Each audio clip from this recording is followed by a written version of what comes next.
Going to open the meeting of May 28th, 6 o'clock. And we'll entertain a motion to go into executive session. And I don't have the words in front of me because I wasn't prepared So to I do move that this. we go into executive session pursuant to Mass General Law, Section 30A, Clause 21, Reason 3, to discuss strategy with respect to collective bargaining or litigation if an open meeting may have a detrimental effect on the bargaining or litigation position of the public body, and the chair so declares. Massachusetts Coalition of Police, Local 201A. So We'll be returning to public we session. we will be 7. at 7 p.m. tonight. Yes. Do I have a second? Second? We need a roll call, but then, do we have anybody else here? No? All right, I guess I don't need a roll call then if they're not here. All those in favor? Aye. Aye. That's a All right. majority. So 3, I'll just keep notes of that. Reed, Triola, Snell, present.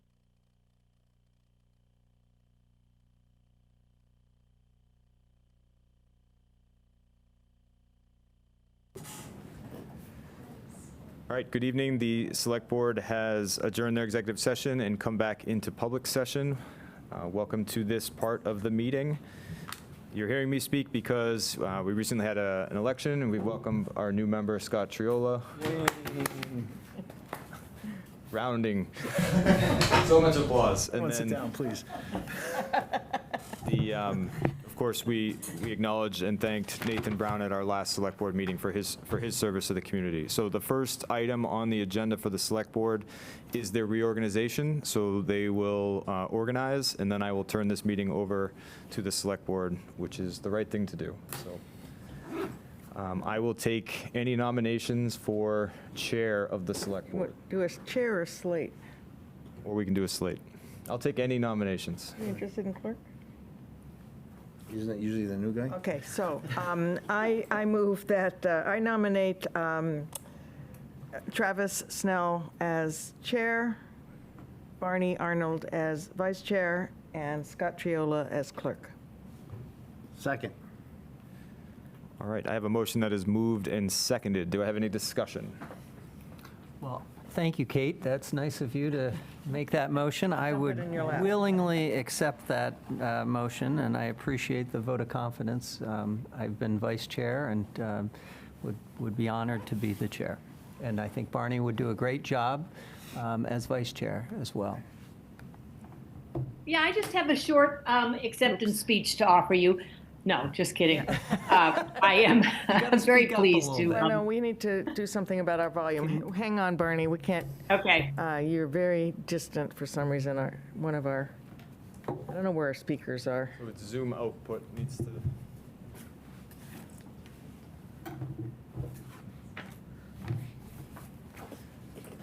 It just needs to be louder.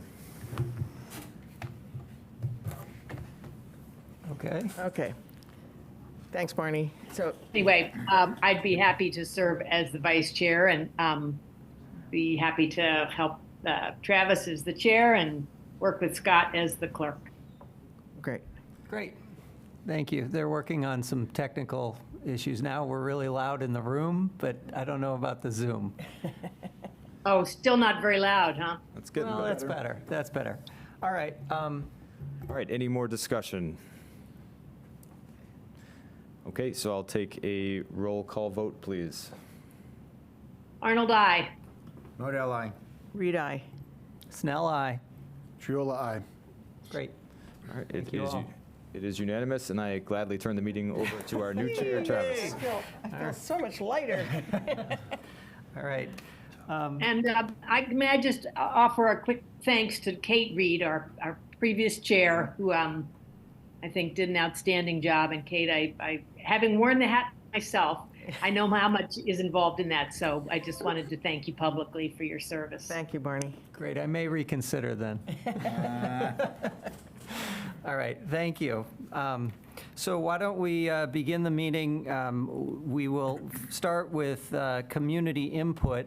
And our community input rules are that we will allow speakers to talk about issues. They can be on this agenda or anything else if you have community input, but we do limit that time to 1 minute.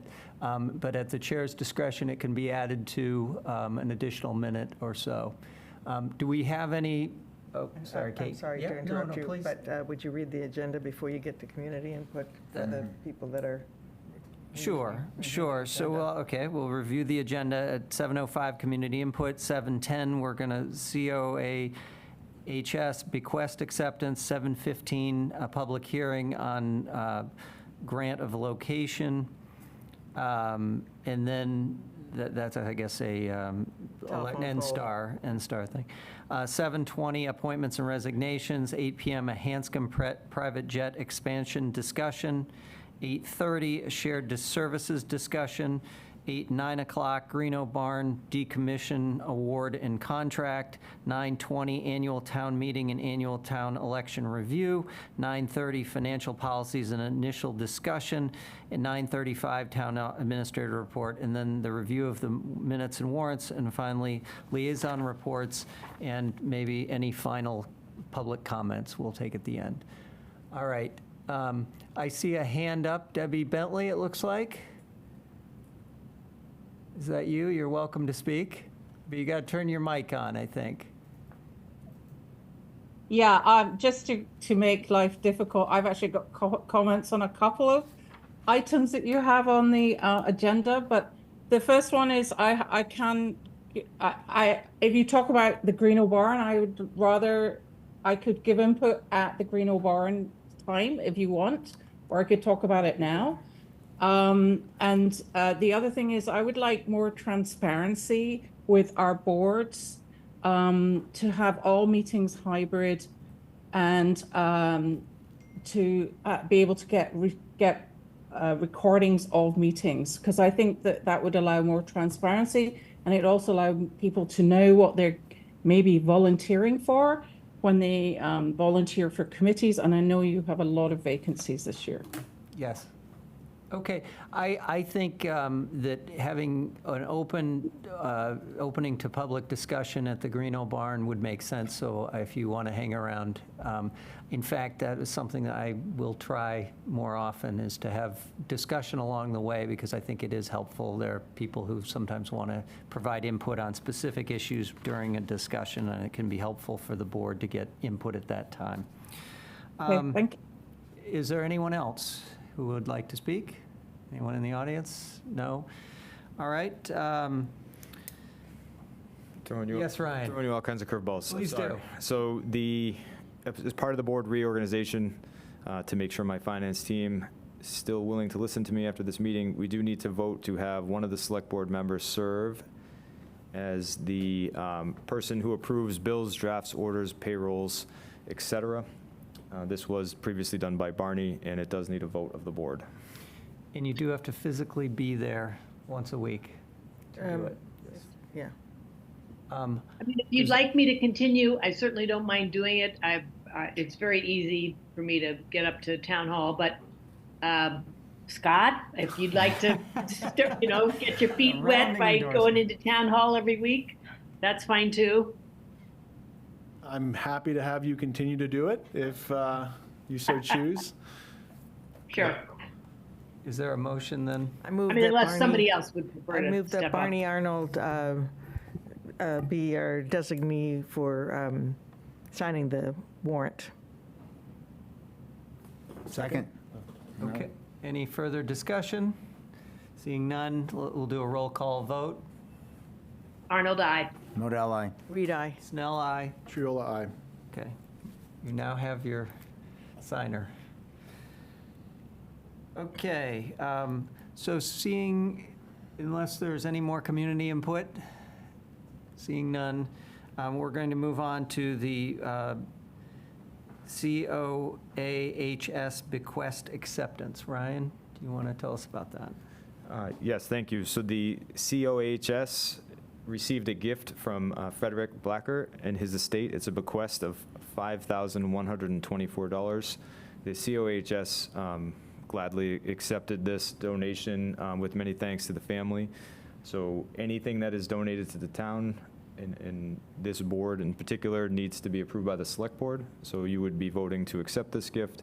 And then, of course, we would send the family a letter on behalf of the board thanking them for this incredible donation. I move to accept a bequest of $5,124 from the estate of Frederick Arthur Blacker to the Carlisle Council on Aging and Human Services. Second? Any further discussion? Seeing none, we'll do a roll call vote. Arnold, I. Modell, I. Reed, aye. Snell, aye. Triola, aye. Great, thank you. We are 5 minutes ahead. Don't How about rest on your minutes? laurels, Mr. Well, I'm just trying to keep things in line here, and I don't know if, we have a minutes? public hearing, so I can't start early, so maybe minutes, yeah? I'm Thank you. happy to, if I can get out of this and get to my They're at the end, notes. the last pages Yes. of our packet. Were there any further comments on the minutes that didn't? So I sent in, and I can do that, that's why I'm trying to get my thing up, and hang on. ATE, full petition appointments. Oh, here it is, 12. So none of my edits were, had any meaning. You know, there's like adding an S to something and taking a D or something. So I would like to move that we accept the minutes of Tuesday, May 7th, as amended. And I did see that Gretchen acknowledged your comments, so they'll make it in. Anyone else? I can tell you what they were. can if you second. need to know. I'll Okay, a second second that. from Barney. Any discussion on the minutes? You're probably going to abstain. I'll right? abstain, yeah. Okay, we'll do a roll call vote. Arnold, I. Modell, I. Reed, aye. Snell, aye. And Triola abstain. All right, great. 7-11. All right, 7-11. Well, we could start the town administrator report, if you're willing to do that, unless there's We could something do else. some of the I don't think we appointments could if you start. wanted. Yes. We can't do the appointments earlier. We because cannot. that's- Why Or we can't could. do the appointments earlier? Or can we? I didn't Yeah, know if you could that's. do everything Joseph but a Topol All and right. Brian Murphy, those Okay. appointments. Sorry, Ryan, I threw you off there. Now you gotta zip back up to the All right. appointments. All right. Okay, I move to appoint Joseph Topol of 81 Greystone Lane as constable for the town of Carlisle with a term expiring June 30th, 2025, contingent upon the filing of the required bond with the town of Carlisle. And I Second. also move Sorry. to appoint Brian Murphy, Murphy. Brian Murphy, 534 Concord Street, as a member of the Land Stewardship Committee, term to end June 30th, 2027. And those are the two appointments. Do I hear a second? Second. Second. Okay, Modell. Any discussion on these? Ryan, do you have anything to add on these appointments? No, these are board appointments, so the letters are in your packet for their recommendation from the various boards, and everything is in order. Yeah. I'll just say that Brian Murphy is also a member of the CONSCOM, and they're trying to do a little bit of a reorg, so he would then be on both committees, and that would be helpful for them. Great. Okay, any further questions, comments? I'd like to take a roll call vote on those two. You have to Arnold, I. Modell, I. read aye. Snell, aye. Triola, aye. All right. And do you want me to read the resignations? Yes, please. Okay, we've been notified of the resignation effective May 16th, 2024, of David Betcher from his appointed term of 2023 through 2026 to the Environmental Sustainability Committee. And we were also notified of the resignation effective May 16th, 2024, of Gregory Janes from his position of heavy equipment operator for the Department of Public Works. We thank them both for their service.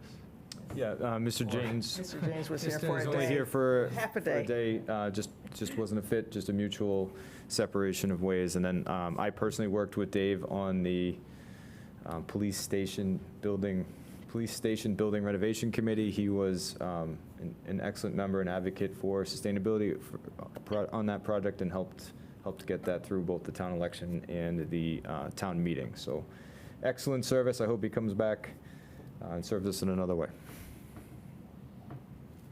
Great. Well, depends on which watch we're using here. 7:14. Okay, I think, so let's tear this up and I'll open it. for you. What's Hanscom, let me see, no, not the Hanscom, it's a poll, The 4. utility. the utility? Yes. 7:15, yeah.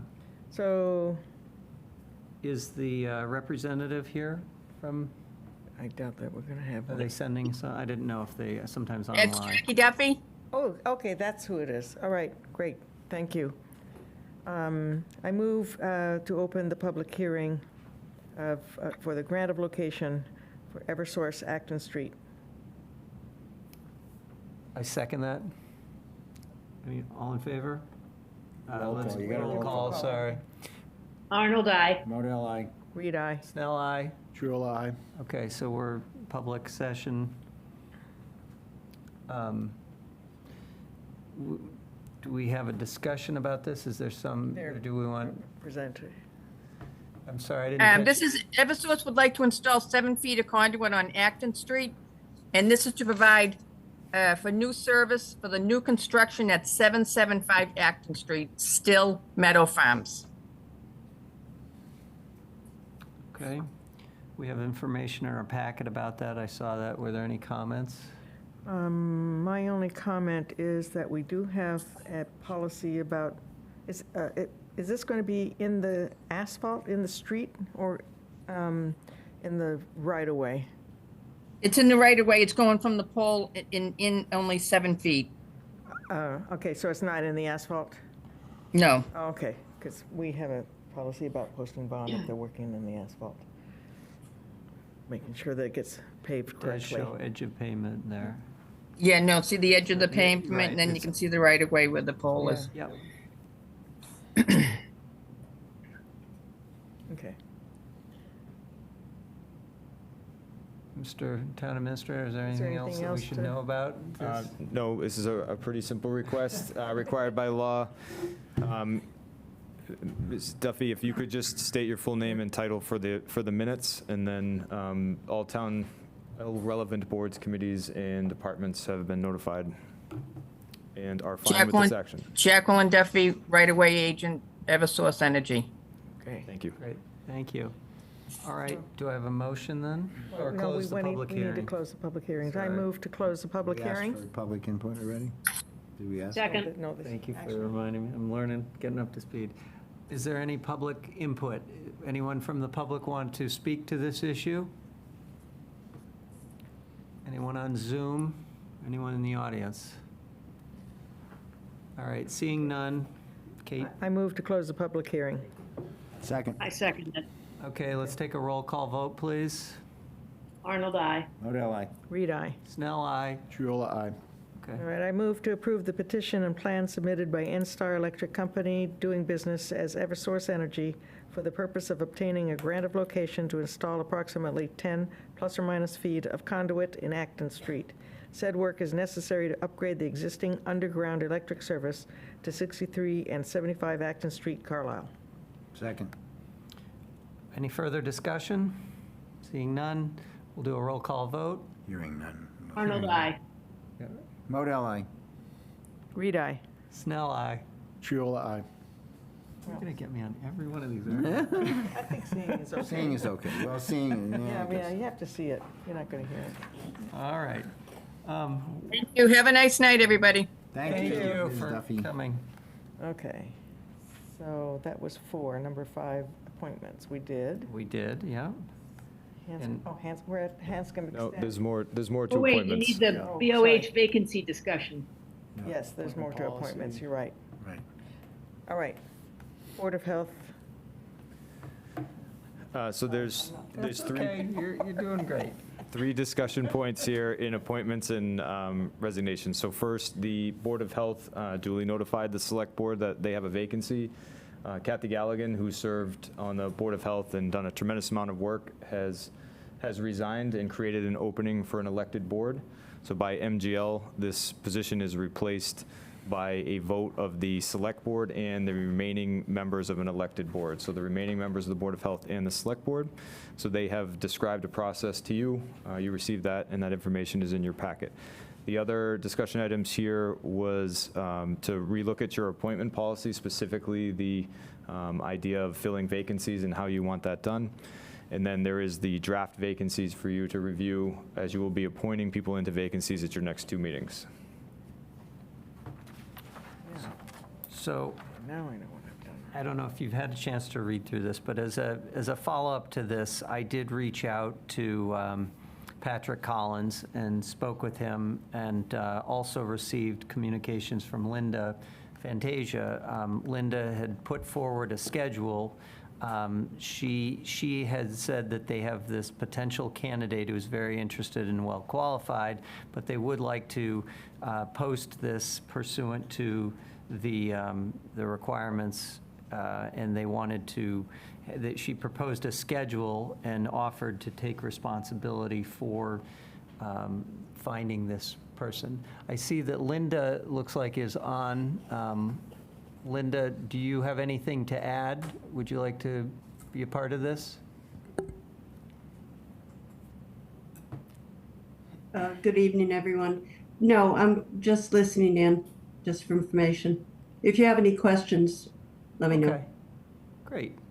I did invite Patrick to be a part of this tonight and to provide any further input. He's unfortunately traveling and unable to make the meeting, but I think it's a question for us as to, we have to work with the Board of Health to jointly appoint a new a replacement member, an interim one-year term member. So it's really about how best to proceed with that. And Linda has kindly offered to, run that process if we think that that's appropriate, or if we want to do that in conjunction with how we would run some of the other processes, or talk about what is the best procedure going forward.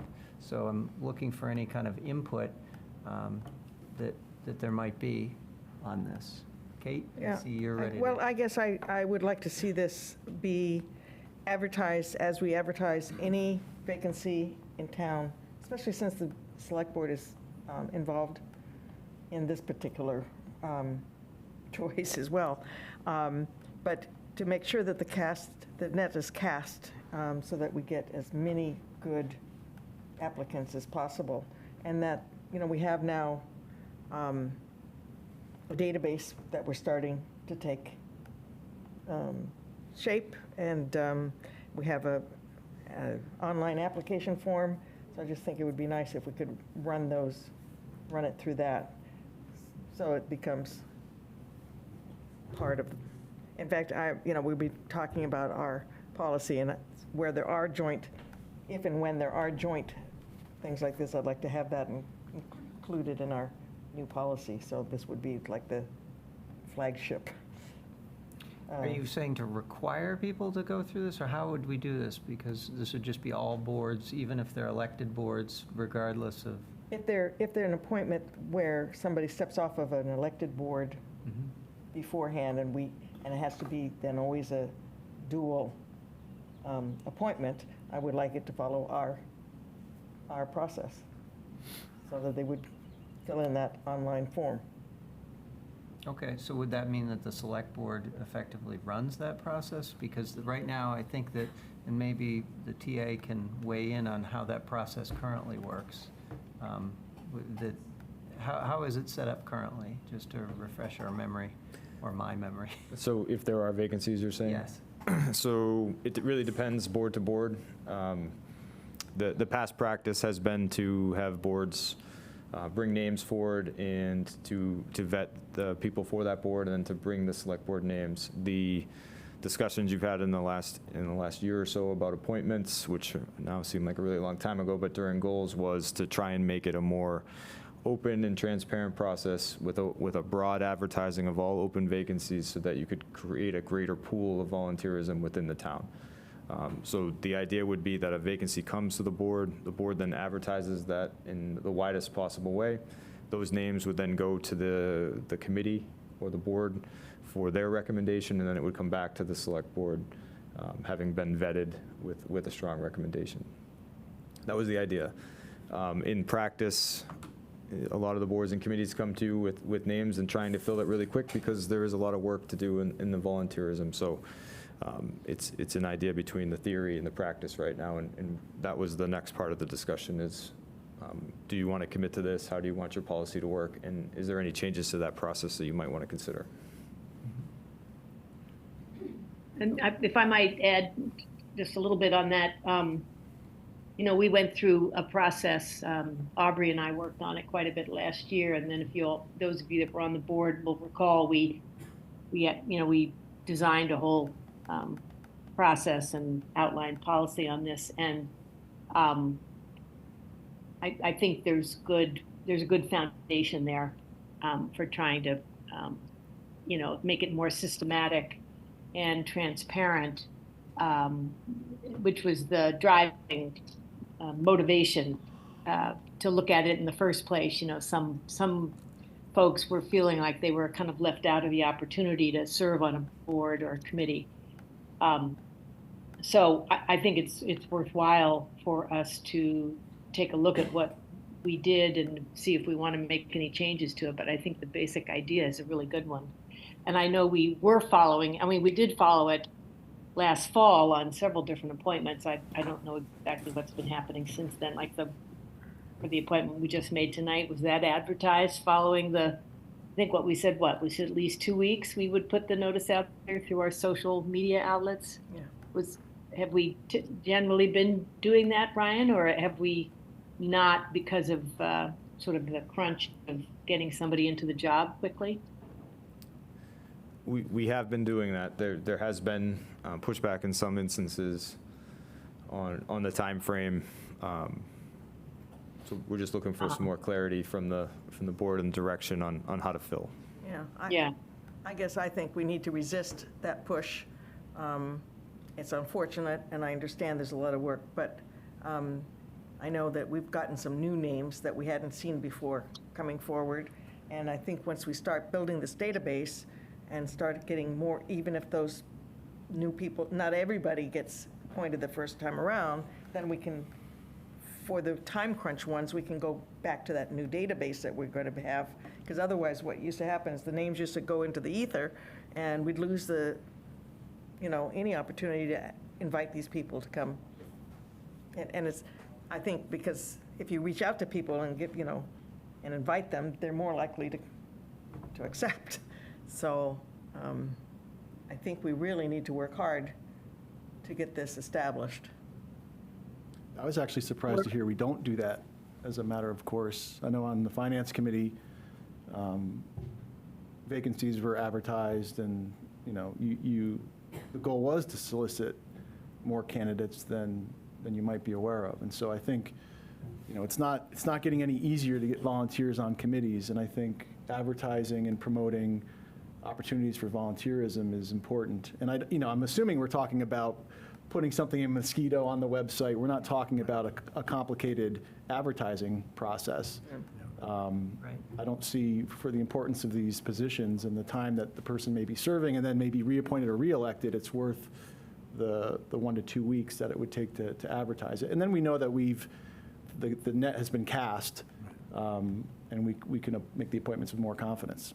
Yeah, I agree. So Linda had put forward a timetable, and I don't know if, first of all, if we want to move forward at this pace or not. I think it's an aggressive timetable, but they want to fill a vacancy. But she had suggested on May 28th, which is today, so I don't think it was posted, but she'd suggested the vacancy would be posted on the town website and town social media.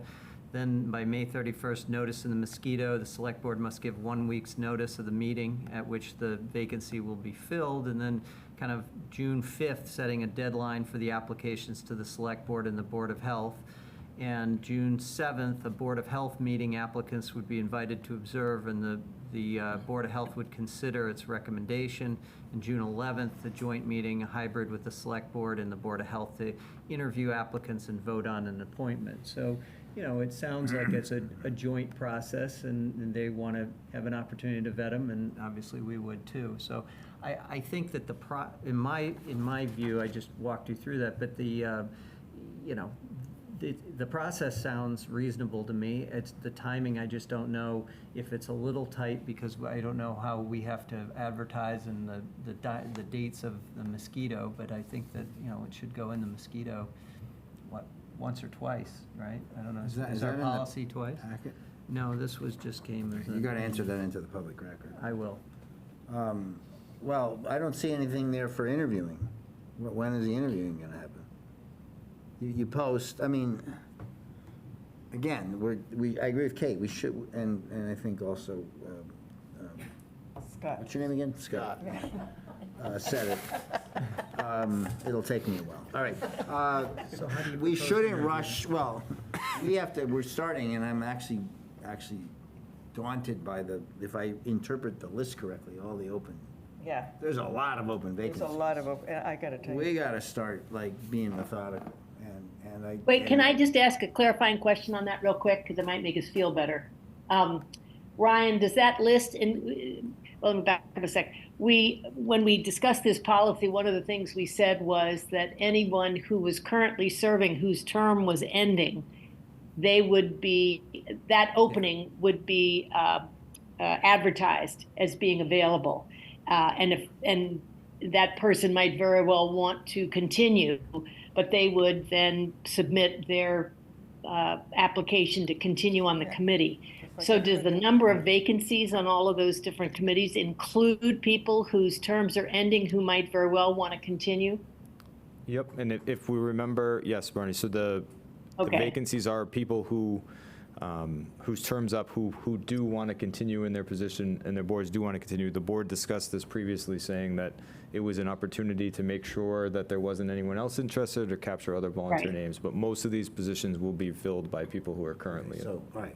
So that Yeah, does so make me feel that better. should make us feel better, you guys. Okay. There's not But that in any many. case, I think, we got a process now. We should run our process. Yeah. So back to my point, which is that we advertise, but then it's not enough to have them sit in on your meeting. There has to be, There has to be Interview. a interview process. right. There, Now, it may be that They- there's only one candidate who raises their hand for the well, let's one assume that slot. there are multiple. But right, we should plan on multiple, Yes. which means that there should be interviews. Now, I don't know, let's do the simpler case first. The case where it's a committee under our control, Yeah, we set that up, right? We decide Yeah. who's going to interview, I guess, right? Mhm.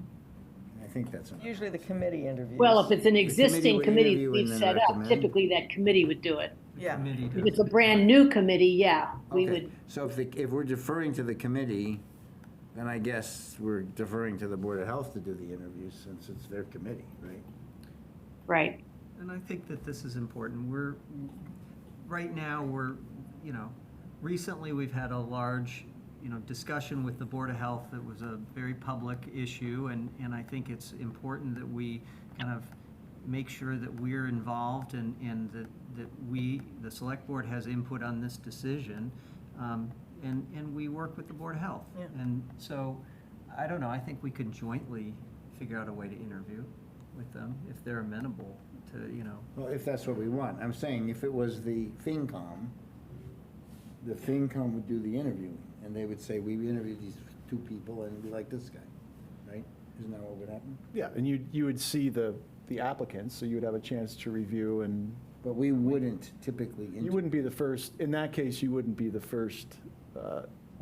You could be involved. If someone wanted to be involved, they could sit in on that. So I guess usually- that's the thing. It's usually, in the case of FinCom, you would interview with the FinCom. So, and that's an open meeting, and Well, all the meetings, presumably all the meetings are open, but I'm just trying to say, but they would run the they would run the process. and then they bring the would come and say, recommendation. we recommend so-and-so. Right. And we could say yes, or we could say, Well, I think I don't at the know. very least, we should be represented at their meeting, their public meeting, where they're interviewing the candidates and be allowed to ask questions of the candidates. I think if one is my suggestion, I don't know, I mean, I'm Well, open to whatever. I think, let me try to say it a little different. Most of the appointments are under our purview. Right. And I'm not, so that's a process that we're initiating, and I'm now questioning whether even that process is clear. In other words, if it's our committee, we agree, we're casting a net, we're getting interested people, but if we're just deferring to that committee to decide who it wants on its committee, maybe we shouldn't be even doing that. I don't want to hold the Board of Health, which is an independently elected body, to a different standard. I'd like to make one standard. I think the standard might be what you say, but it's not the standard I'm hearing for our own stuff. I'd like to have it like one way. If we decide, maybe we should decide, we should always put a select board person on the interviewing committee, just to be there and ask those questions. It doesn't matter if it's Board of Health or FinCom or the flag raising committee. Wouldn't the liaison be the person that would, Well, it could be. I mean, that's. I mean, a that's decent way. typically, the liaison could sit in and then Okay. bring any issues or Yeah. observations back to the select board. Right. Yeah. So I'm not in this policy in front of us seeing, I see a lot about creating committees and stuff, but I'm not really seeing that in here. Did we nut all that out? Well, we kind Well, of haven't gotten to the Yeah. discussion yet, but I guess But I it's mean, all we're part of it. applying We're the applying- policy I to know, the I know, it's situation. all fair. Okay, hang on, where's that? Appointments, right? Yeah, it's in the appointments thing. I mean, we voted this policy, right? Vacancy. Correct. Yeah.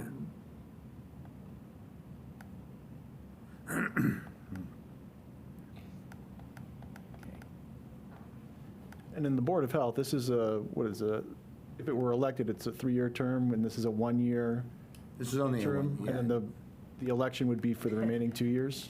There'll be an election. be an election. There'll be an election next year. No, the election would be for a full 3-year term, but it wouldn't happen until spring of 2025. That's, you know, Okay. independent.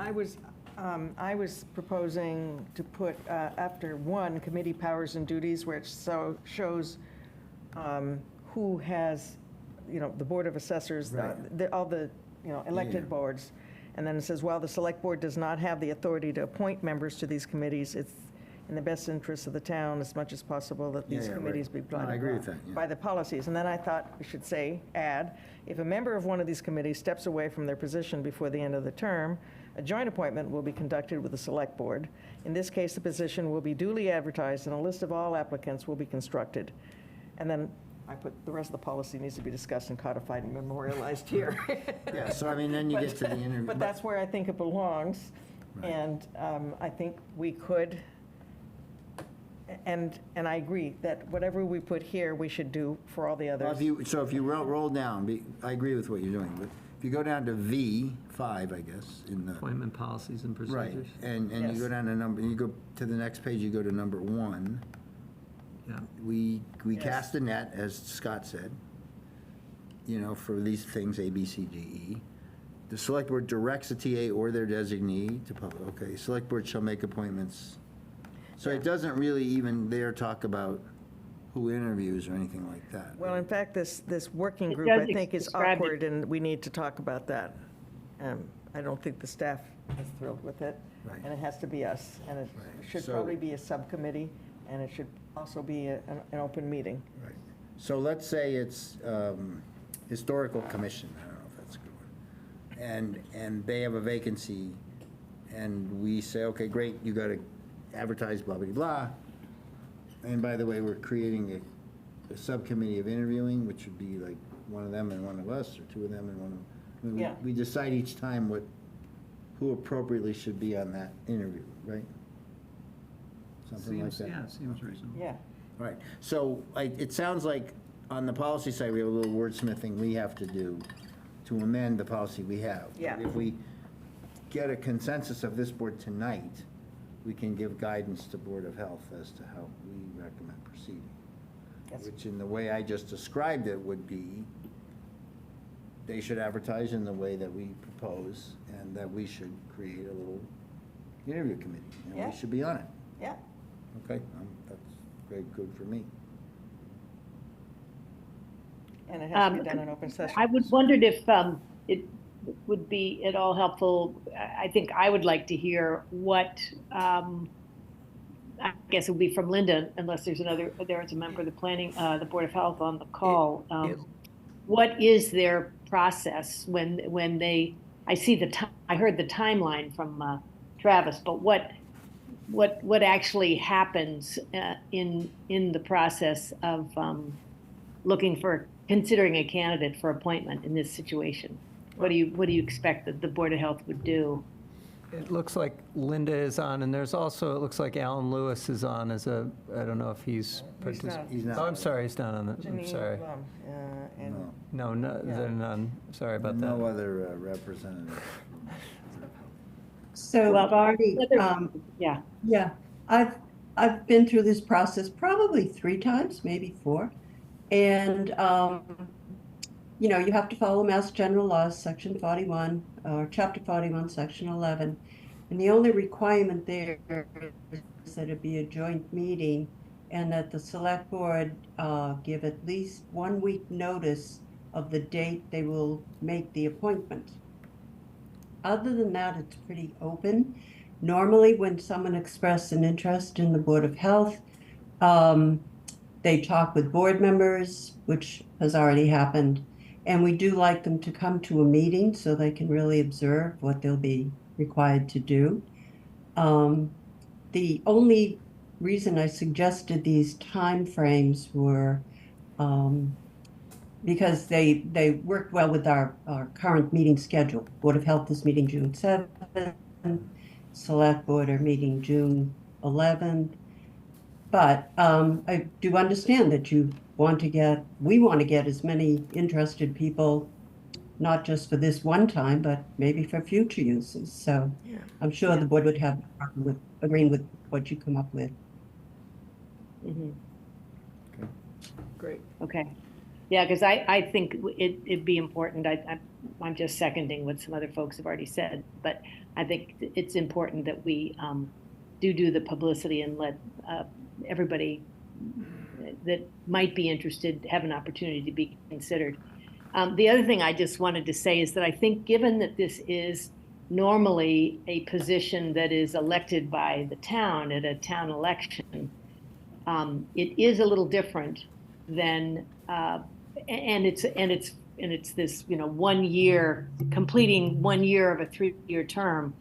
I think it's a little different than what we've talked about in our appointment policy. And we really, while David, I understand your desire to, systematize things, I do think in this kind of a situation, we can consider doing things a little differently given the particular circumstances. So for example, while we might not generally, have a separate, have somebody other than the committee do any interviewing, I think in this case, we're sort of, the Board of Health and the Select Board are taking the place of the voters. And so I think it makes sense for us to be involved in the interview process for, who's going to be given this term, this 1-year term. But you're actually saying exactly what I said, Barney. Well, sorry, that's I must have not any different misunderstood you. than A, I said, but B, it's also the same thing you would do if it was a appointed position under our purview. We would ask that the select board, the policy itself hasn't caught up with what we're saying, but Yeah. if we were to amend the policy based on tonight's discussion, we would say that we would like, the select board would have a representative in the interviewing process. So No, I don't agree with that. You don't Are you agree? talking about our regular Select Board appointed committees? Yeah. You're saying you don't agree with doing it that way for the select? Well, maybe that's the difficulty, I think, of being on Zoom, right? Not in person. I may not be following everything. But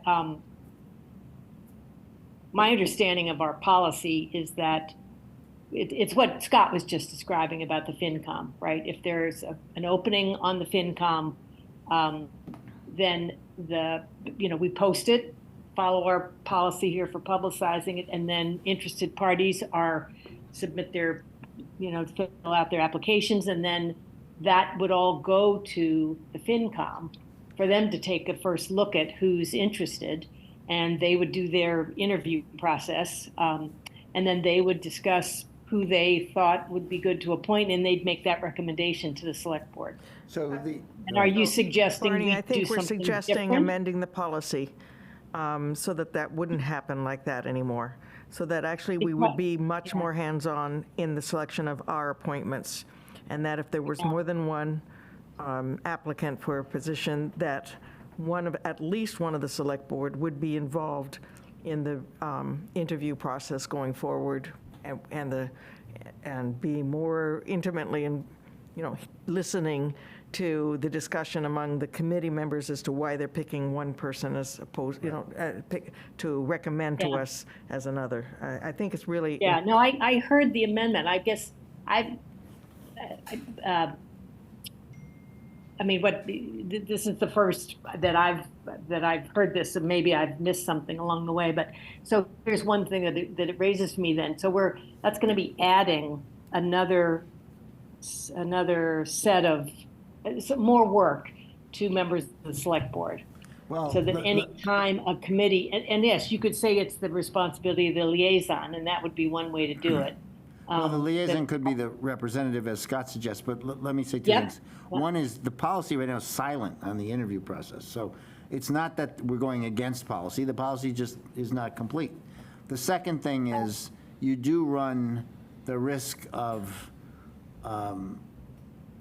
I'll call it sort of inside baseball, but you get a committee that has a certain personality, and they keep Yeah. reinforcing that personality by hiring people that they think are like them. We are supposed to be kind of agnostic there, and I do think it's exactly what you say. I mean, you raised a good point, Barney, about the fact that we're taking the place of the Carlisle voters because we're appointing somebody who normally would be elected.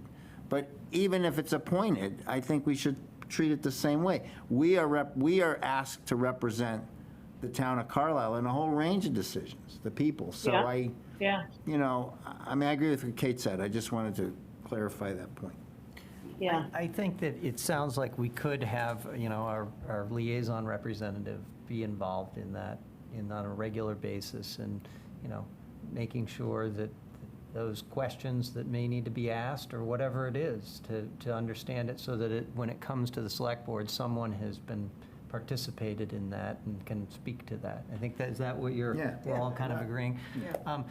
Can we bring it back to this particular appointment, because we only have a few more minutes to discuss it, but I'd like to help Linda and help the Board of Health and try and, present something that could work for them as well. But what do you think relative to our policy, or what we would want to see with this appointment, this joint appointment? Do we want to have Linda run that process as she has offered to collect resumes, or do we want to have Is she it? going to do number one? I mean, it sounds like, what concerns me is they've already picked somebody.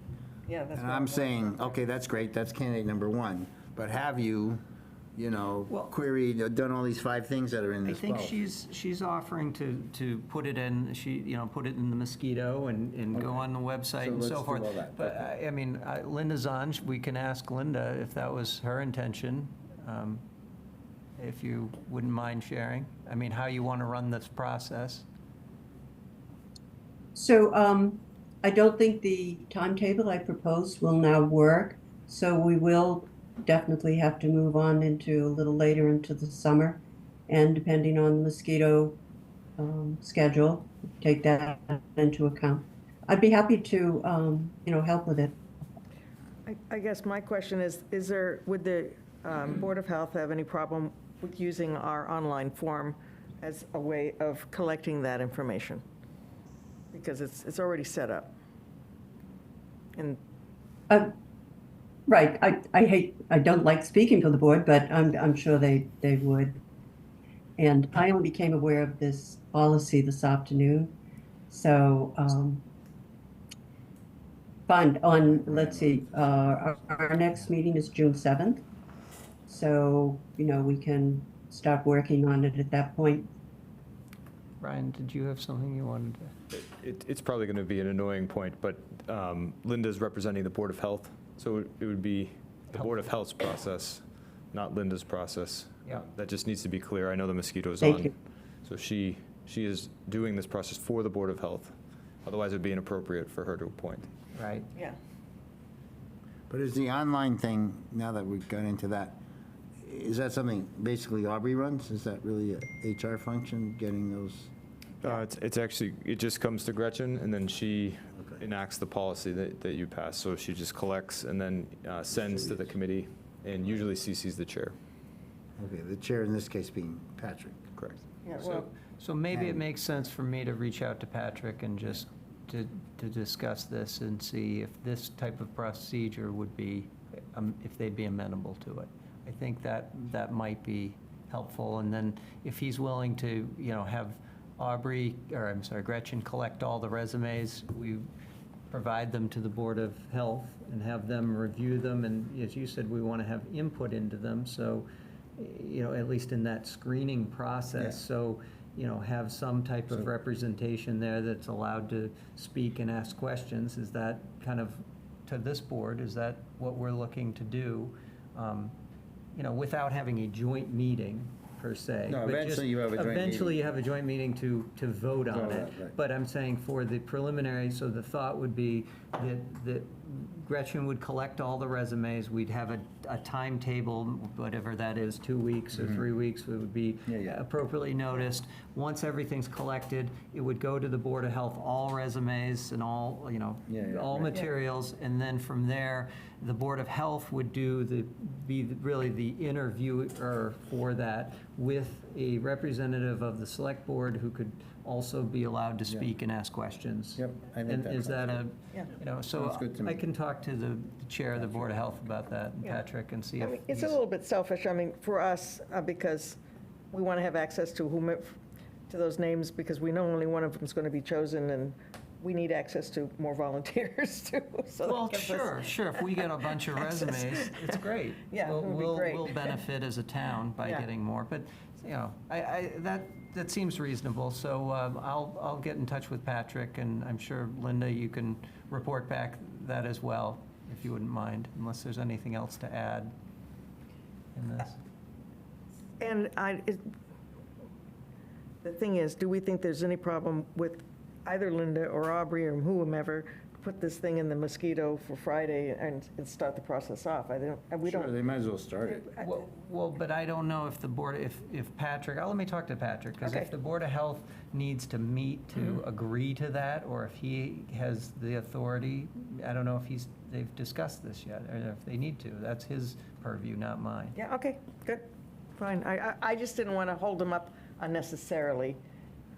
That's all. Okay.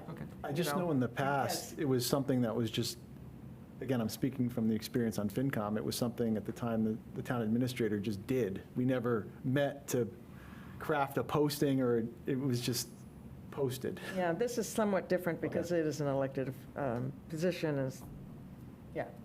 If the policy was clear, that is exactly what would happen. Yeah. Okay. So what we don't want, so in this policy, because I think we're transitioning to that, it says the town administrator and staff will create a working group to help recommend appointments. Like, we can't do that. Right. The select board Not appropriate. has the authority to, it's not appropriate for us to do that. So the process should be follow the policy. If that's delegated to us, then we just follow that policy, and it's very transparent. Right. Selecting people not in public or not with that mass advertising is what I think the board's trying to get away from, because that does create those insular boards. Yeah. Well, and we heard from citizens, like, people want transparency. We want all these committees and boards and the processes and the discussions and the opportunities to be communicated. Yeah. So what does happen, so you'd mentioned the FinCom process before. What tends to happen is the boards individually, all good intention, Yeah. would just do their normal process. So they would advertise the way they normally advertise. They may or may not take advantage of all the different ways that we can advertise as a town. So that the idea is that there would be a notification of, instead of getting the notification and then the name at one time, you would get the notification, you would broadly advertise it, collect, and then get the recommendation. And it would actually not be that much slower if everyone just followed it. Right. But we're getting, here is the name of the person that fills the vacancy that we just had.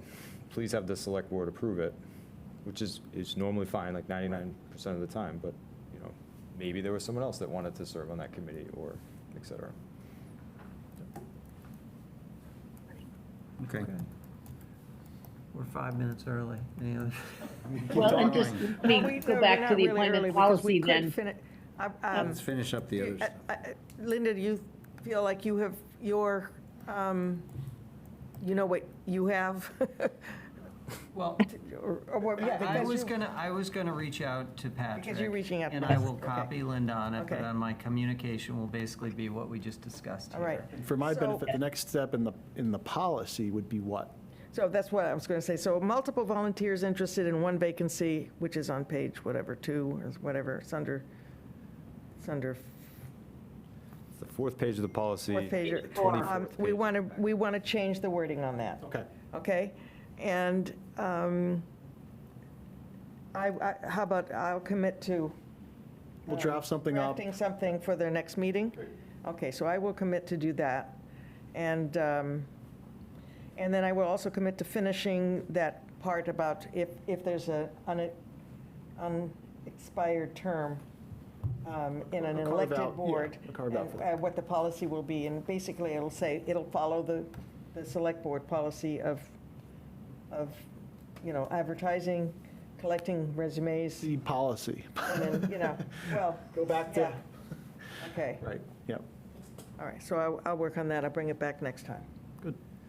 And That with your Section permission. 7C, you should also, Hang on, we're 7, TA convenes a working group? That yes, one. that needs to We're go. not gonna convene. And we haven't done that, just to be clear, but that needs to go out of the policy. 7C. Because it is an appointment by the nighttime government. Yes, not yes.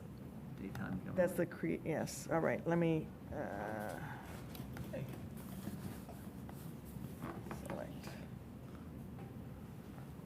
All right. All right, I will do that. Was there anything else in this, In the policy? in the policy that needed to be looked at? Well, at one point, and I don't know, Brian, if you have an opinion about this now, but at one point, when we were still working on this, the question was whether we wanted to designate that, you know, in here under, what section is it? It's under the resignations and appointments, I guess, where it says specifically that the executive assistant is going to coordinate with the assistant town administrator. And just to double check that that's the way you want that, or the way we want that to run. And I know last year there was some discussion with Aubrey as the assistant town administrator about how all this was going to work. So you might just want to review that. Okay, Barney, would you tell me what the section number is again? It's 5C. on page 3 underneath resignations and Oh, and appointments. And at the very bottom of page 3, it starts off, the bottom of page 3, appointment of committee members. And number 2, item 2 starts off by saying the EA will coordinate with the Okay, HEA. And again, I just remember we had some discussion about whether that was the appropriate. oh, I don't Way really to- see, does anybody see any problem with that? There isn't, just to explain it, I know it's fairly bureaucratic, but the assistant town administrator coordinates with the chairs of all the boards and committees. So in theory, they would notify her of a vacancy, her or him, depending on who's in the position. The executive assistant works for me and the select board. So then the ATA would tell the executive assistant to fulfill the appointment process, especially if it was a select board appointment or if we had to discuss it with another board like we're doing tonight. So the reason for the split is we want the chairs to work with the assistant town administrator and the select board and myself to work with the executive assistant, just so that people don't get confused as to who they're supposed to go to. Okay. So you're not recommending that we change that?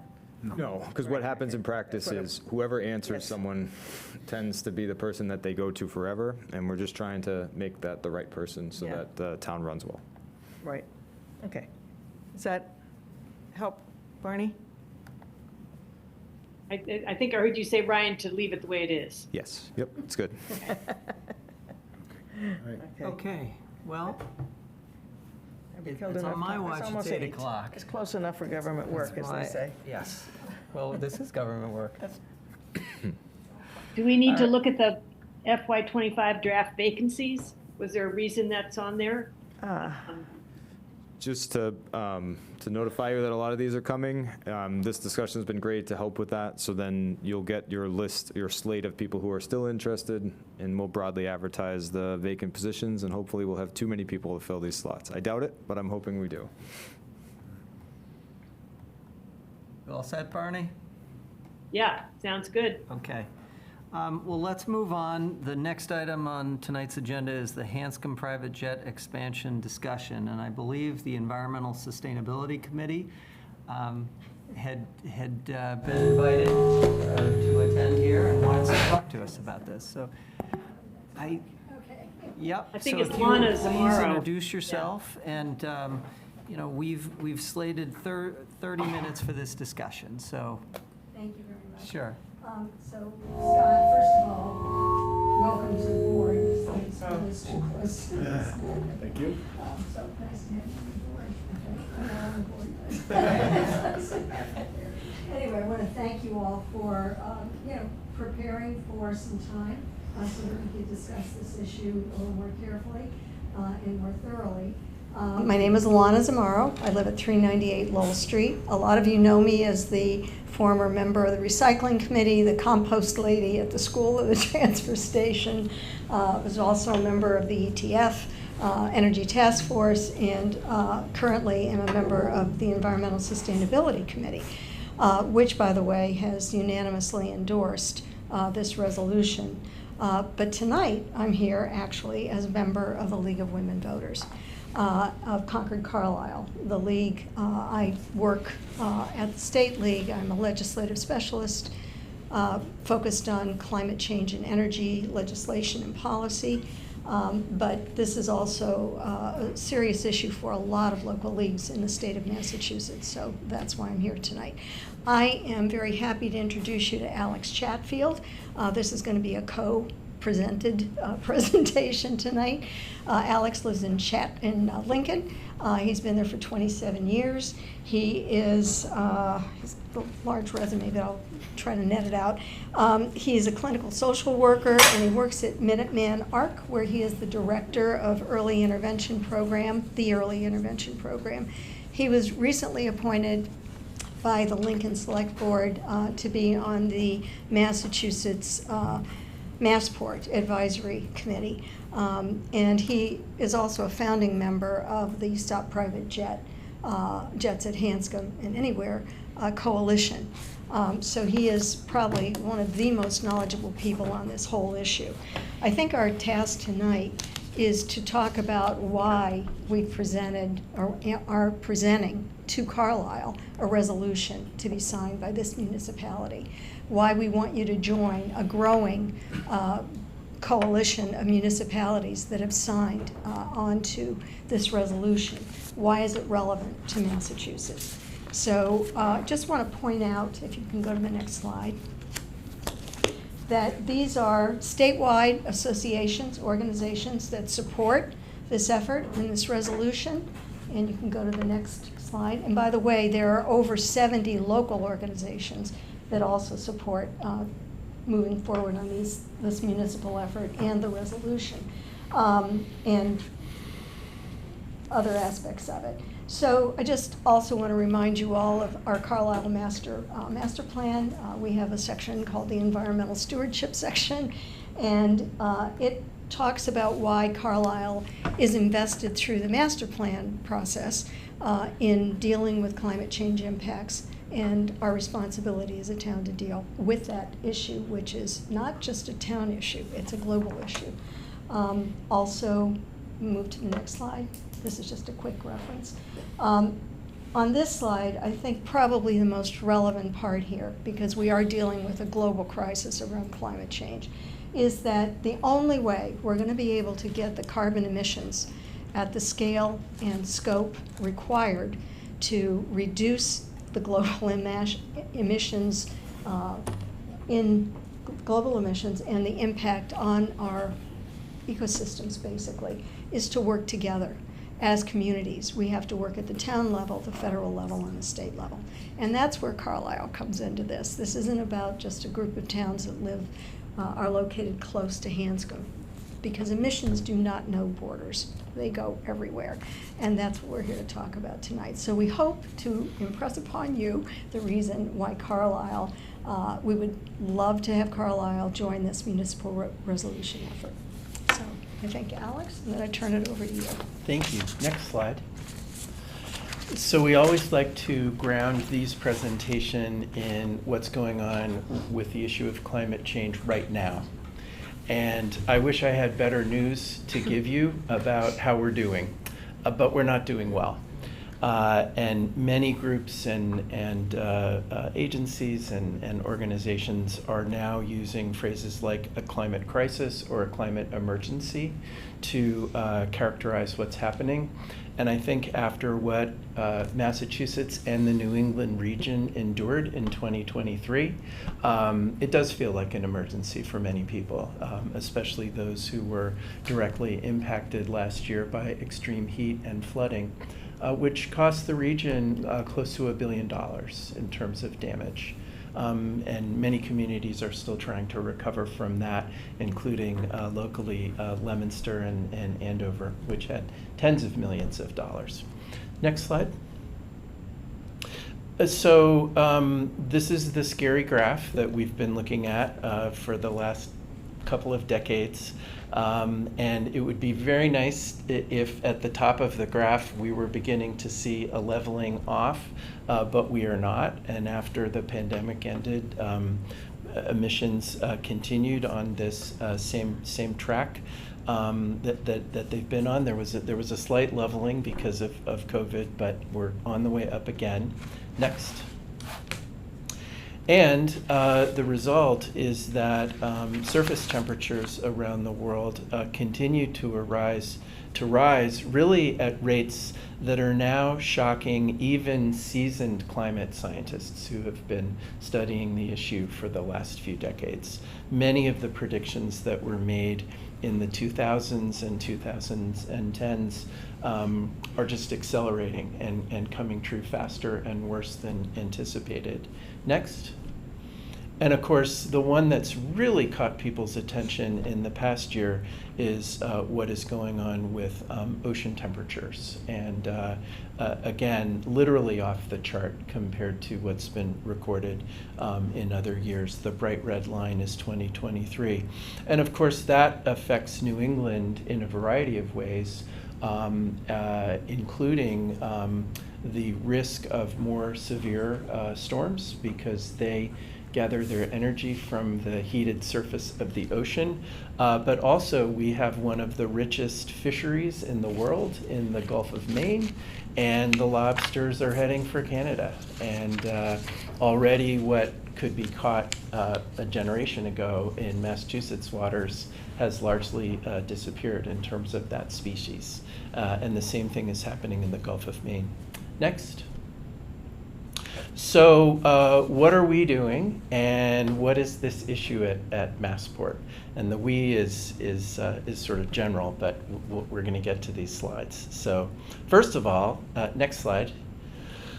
Let's take a look at the scope and scale of this project at Hanscom Field. And we're always very clear in the beginning of these presentations that we are not in any way talking about the Air Force Base, nor are we talking about any operations of the Air Force Base.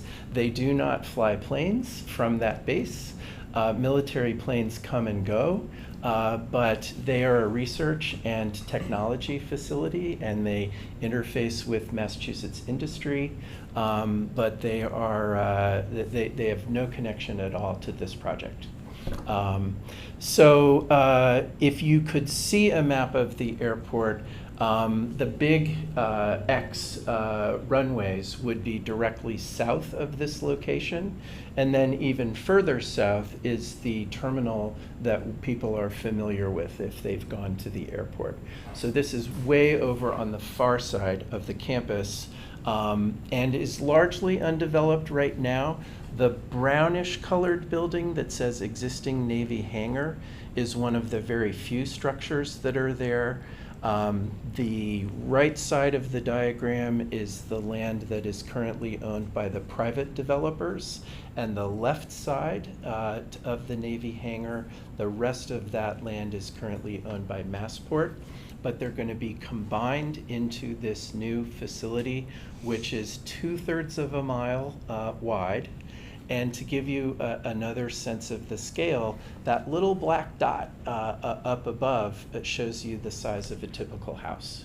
So this is truly a very, very large development. There are 17 hangars in the diagram, and the square feet comes to 500,000 square feet, plus a little bit more for additional aviation support. Also, what you can see if you look up in the right-hand corner up above, it says underground fuel storage tanks. They're going to be installing 4 20,000-gallon tanks for jet fuel and another 5,000-gallon tank for the leaded gasoline that the propeller planes use. And the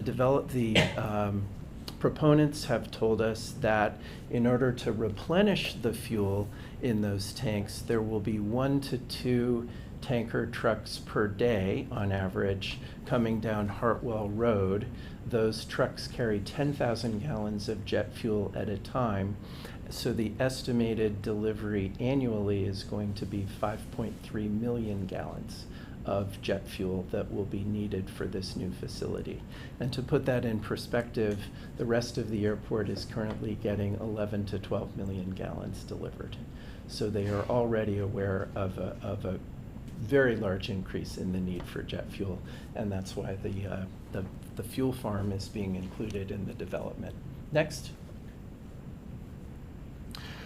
So these are some of the statistics. I've already mentioned some of them, but this is going to double the infrastructure for the private luxury jets as represented by the square feet in the hangars. It is by far the largest single development in Hanscom's history.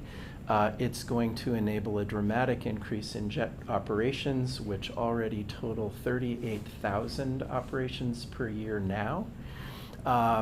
It is going to add about 15,000 gallons a day of jet fuel deliveries, which I just mentioned, averaging between 1 and 2.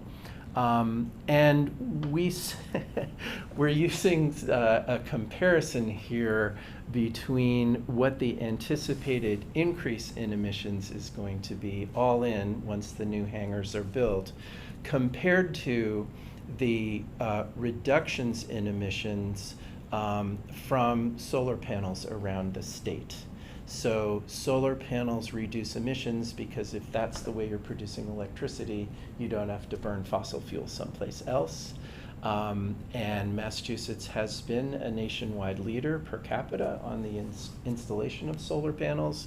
But even with all of the panels we have now, they're already, half of that savings in carbon emissions is already being negated by the jet operations at Hanscom. So anything we add is going to encroach more and more and more into the benefit that we've been receiving from solar. Next. Could Can we get a we enlarge slideshow? that again? Yep, there's a lot of people coming in Great. and out, so No problem. managing that. So I'm not going to go through all the math here, but essentially, if you want to know what the annual metric tons of CO2e, that means carbon dioxide equivalent emissions are, it's a big multiplication problem. And the products that go into it include the number of flights, how long the flights are, how many gallons per hour the plane is using, and there is a range for that. And then the rest of it is kind of basic chemistry, converting from jet fuel that's being burned to CO2 that's going into the atmosphere. And the last factor, where it says radiative forcing factor, what that means is that based on all of the different greenhouse gases that come out of the jet, plus the altitude that it is flying at, you get a magnified effect as far as the warming because of where the gases are being released in the atmosphere. So the current estimate with today's operations is between 660,000 and 850,000 metric tons of CO2e. And we have some other charts that are going to help put that in perspective as far as what the emissions are coming from the surrounding towns. So next. So we do not actually know how soon or how dramatic the increase in operations is going to be. Massport is currently denying that there will be any increase in operations at all after they double the hangar space, which we find not very credible as far as that assertion goes. But there will be easily room for a 50% increase based on the fuel, based on the hangar space, and based on the demand for jet trips. There will be easily room for a 50% increase over the next few years. The private jet industry in their trade publications talks about a healthy 10% year-over-year growth in the industry in terms of the sales of planes and the demand for trips. So the idea that that this could grow very rapidly is very much in alignment with what they put in their own publications, and also with what Massport is saying is the projected demand. So even if we just limit the growth that's anticipated to only 50% of what's currently happening, then that would be an additional several hundred thousand in additional metric tons. Next. So this is just adding up the totals from what's existing and what the new project is. And we also want to be very clear. Our coalition is not calling for the airport to be shut down. We're not calling for a ban on private jets, period. We are simply saying that what is already happening there is a lot, and that at this time in the climate crisis, it's just a terrible, terrible idea to plan for any increases. Next.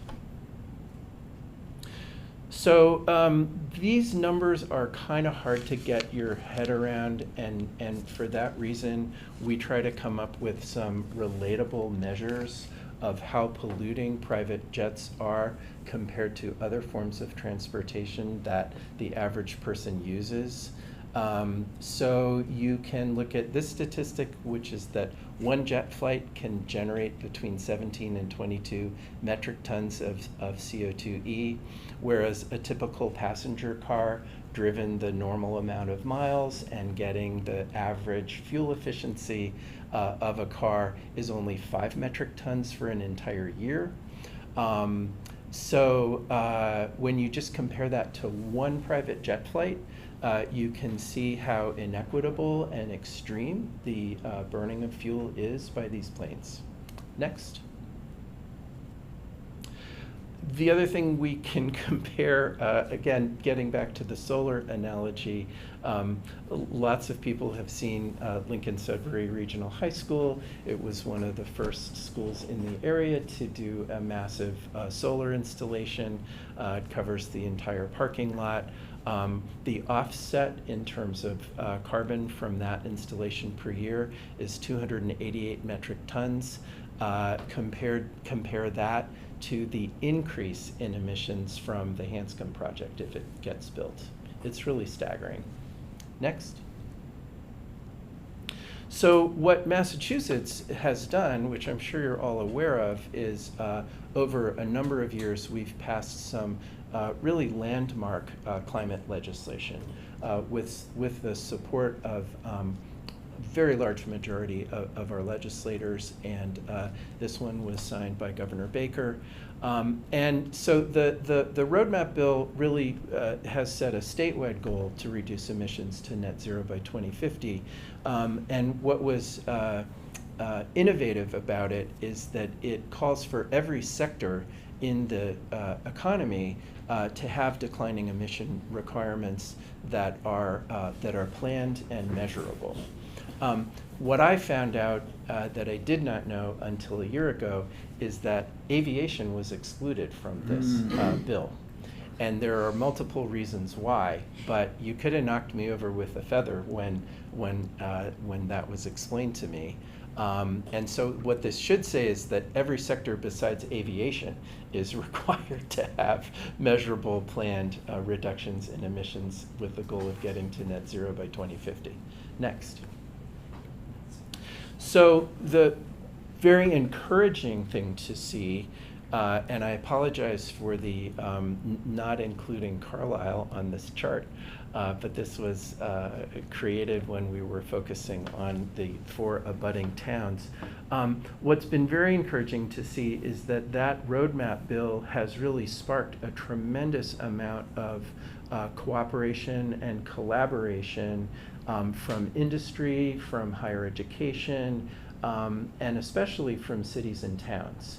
And so these numbers really reflect, and the straight lines are kind of a fiction, but the point is that we're trying to get from current emissions in 2022 and 2023 down to zero, net zero by 2050.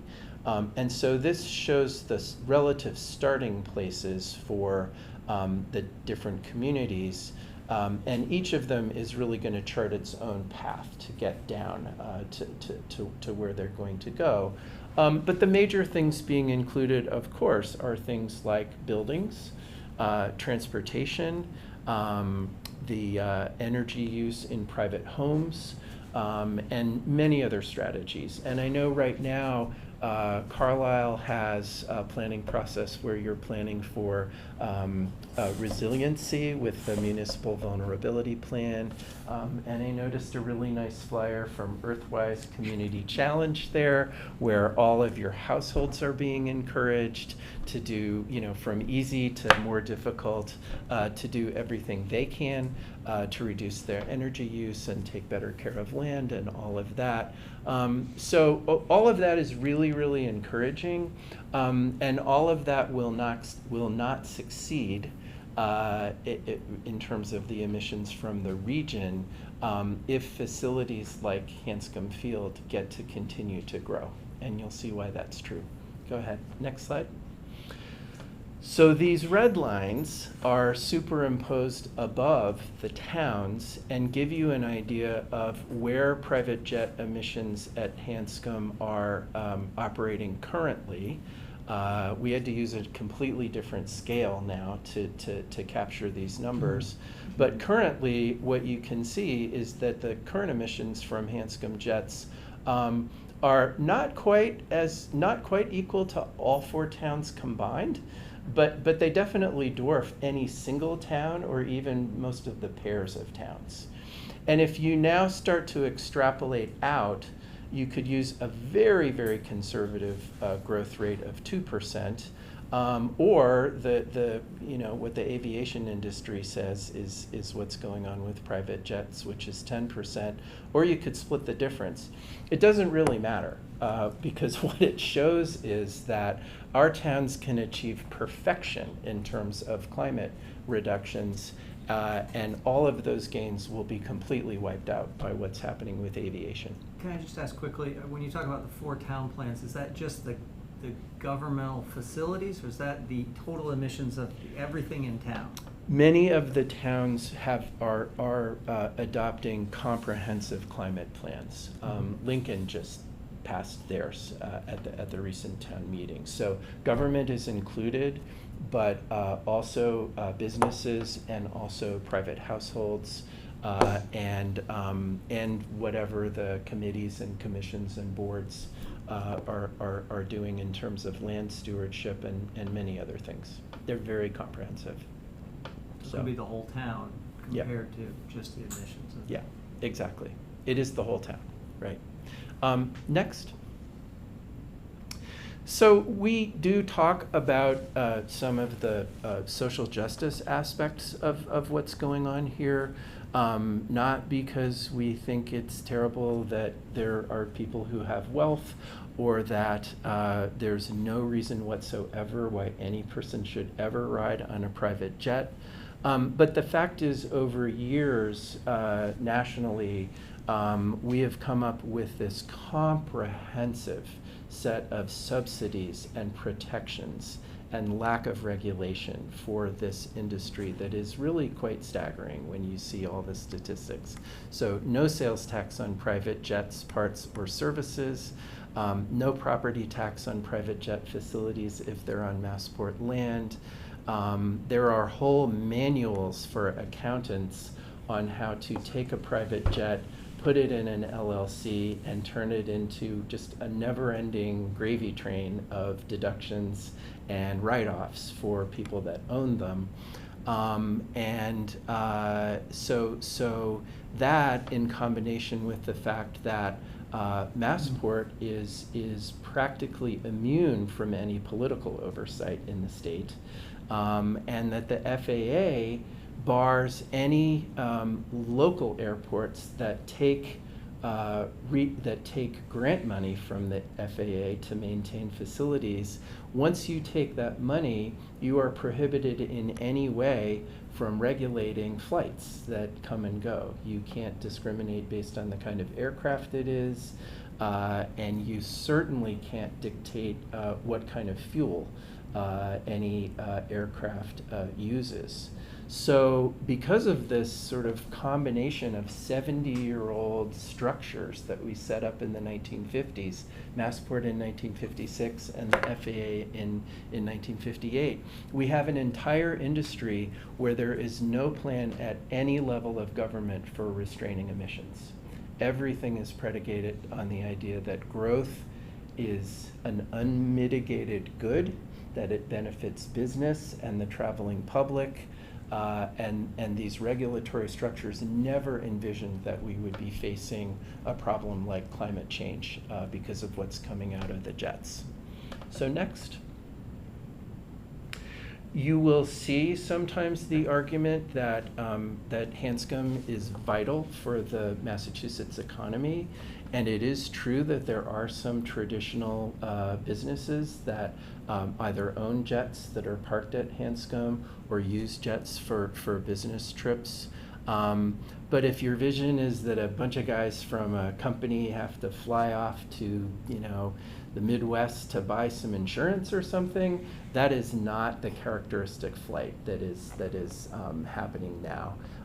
We have documented that well over half the flights that originate from Hanscom go to luxury destinations, sporting events like the Super Bowl, ski trips, and even the advertisements of the companies that are flying the planes will show you exactly where you can go if you want to charter a flight. So many of the trips are just within the New England region, or to the Bahamas, or to Aspen, et cetera, et cetera. So people are, in many cases, taking a vacation or flying to their second or third or fourth home. Next. So I do commend our website, where we have really done a very in-depth analysis of the draft environmental impact report. We're not going to get into all of the arguments for rebutting what the developers have said, but if you look at some of these claims, such as the project will not generate any new flights, or that it is a net zero project, you just have to scratch the surface a little bit to understand that when Massport uses a phrase like net zero, they are only referring to buildings and the vehicles that scurry around the airport. They are not talking about what comes out of planes. They are not required to report on the emissions from the planes once they take off into the air. That just becomes someone else's problem. And so their language around sustainability and net zero literally cannot be believed because it is only referring to what is generated from buildings and vehicles on the ground. Next. So we are in a pickle. This is a really, really tough fight. And I mentioned earlier that Massport, which wants to build this project, is not responsive to any kind of local regulation. It is not responsive to the state legislature by design. The governor has only indirect influence because she can appoint board of directors members after their 6 or 7 year term expires, but really can't do very much in the short term to give them orders. However, if there's any public official that can at least exert moral authority and sort of soft power over the situation, we do believe it is Governor Healy. And we do believe that she and her climate team want to do that. But what they need is evidence of political support. And so that is what our coalition has been building over these last months, and with a lot of success. Next. So as we've already said, our ask is for you as the select board for Carlisle to join our very successful municipal campaign. 10 towns have already done that. And they're not just in the local neighborhood. Can we go to the last slide? You can see, you would be joining this wonderful list of communities that has already signed on. And I can tell you that many others are now actively giving it their consideration. And so from what I understand in terms of the town's master plan, regional collaboration on climate issues is one of the things that the town has adopted to do. And I can tell you this is one of the most meaningful and least expensive steps you can take right now to address the climate crisis. And so thank you for that. I know it went a little longer than we planned, but now we would be very happy to answer any questions.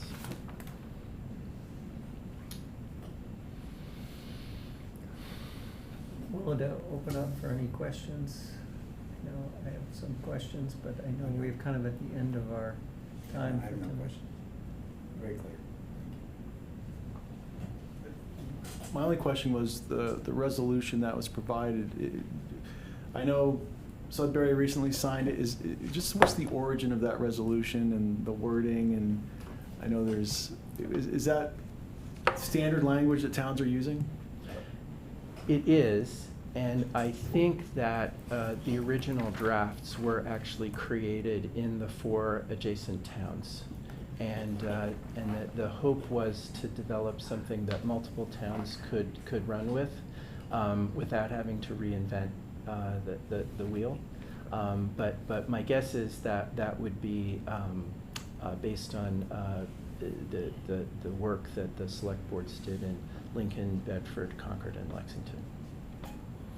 I'm not part of the municipal campaign group. But it's your understanding that that resolution is the same for all of those? As far as I know, yes. Some variation in wording, but essentially the same points. Like the Sudbury one was, I think, primarily the same. I didn't do a word-for-word comparison. Yeah. Barney, did you have anything? Any questions? You're on mute, or we can't hear you. No, thanks. I actually went through some of the Massport information that Brian forwarded to us. If you can put up your volume, let's try her volume. 'Cause us- My volume's as high as it'll go. Okay, sorry. Can't hear it? You can hear you now. Okay, thanks. Anyway, no, I don't have any specific questions. I think I read as much as I could and looked at the Massport report, and I think this is something that we definitely should adopt.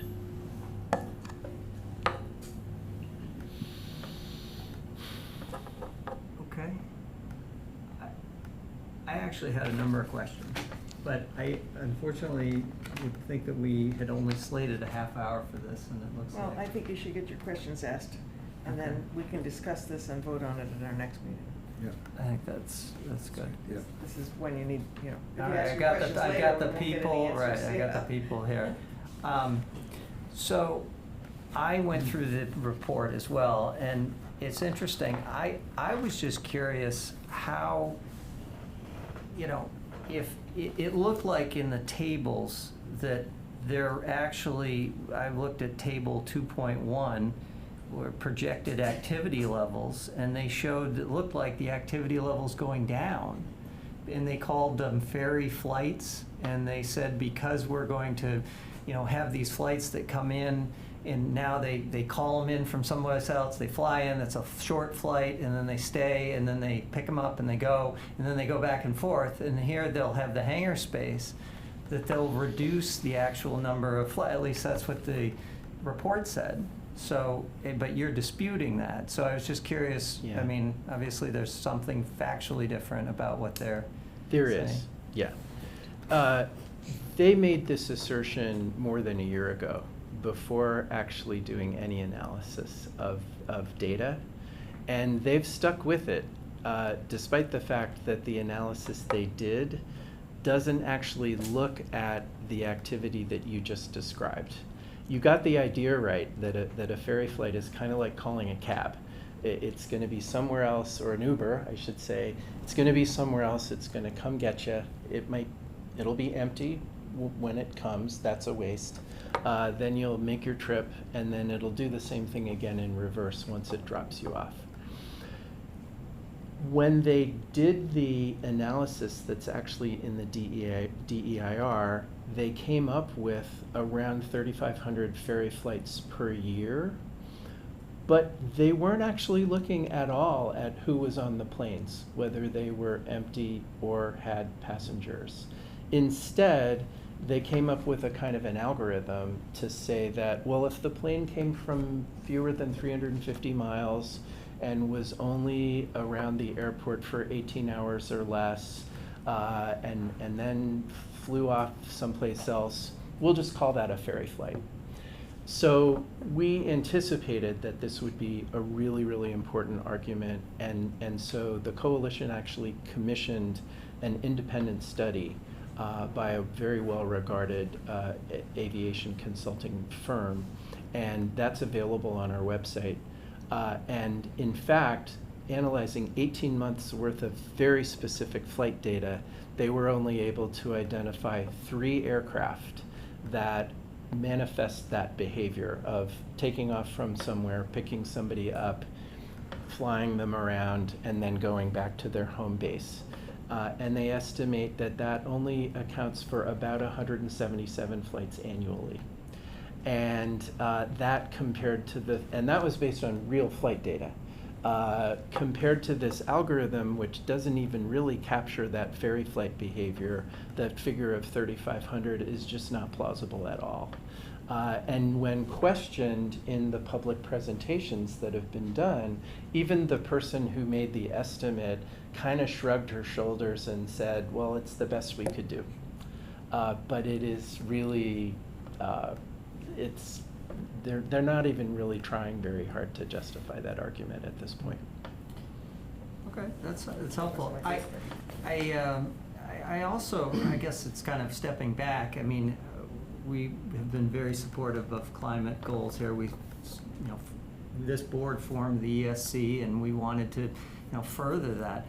But how does, I read through the report because, I read all the literature you put forward here, and then I said, well, I want to get some information. I want to see what they have to say about it. And, I read through it, and they're talking about all these things they're going to do, and it sounded to me kind of like, we want to be the airport of the future. We're going to have solar panels on the roof, we're going to have charging stations, we're going to have these underground tanks, but we're going to use new kinds of fuel as they become available. They're not currently available by FAA standards, but they will be at some point, possibly.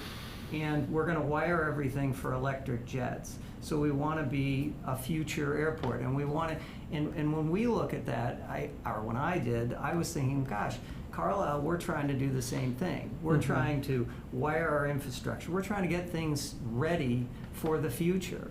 And this struck me as kind of being out front, like, hey, we're going to lead in the aviation world. Nobody else is doing it. So why don't we take the lead? And how do you respond to that? It sounds really good when you first hear it.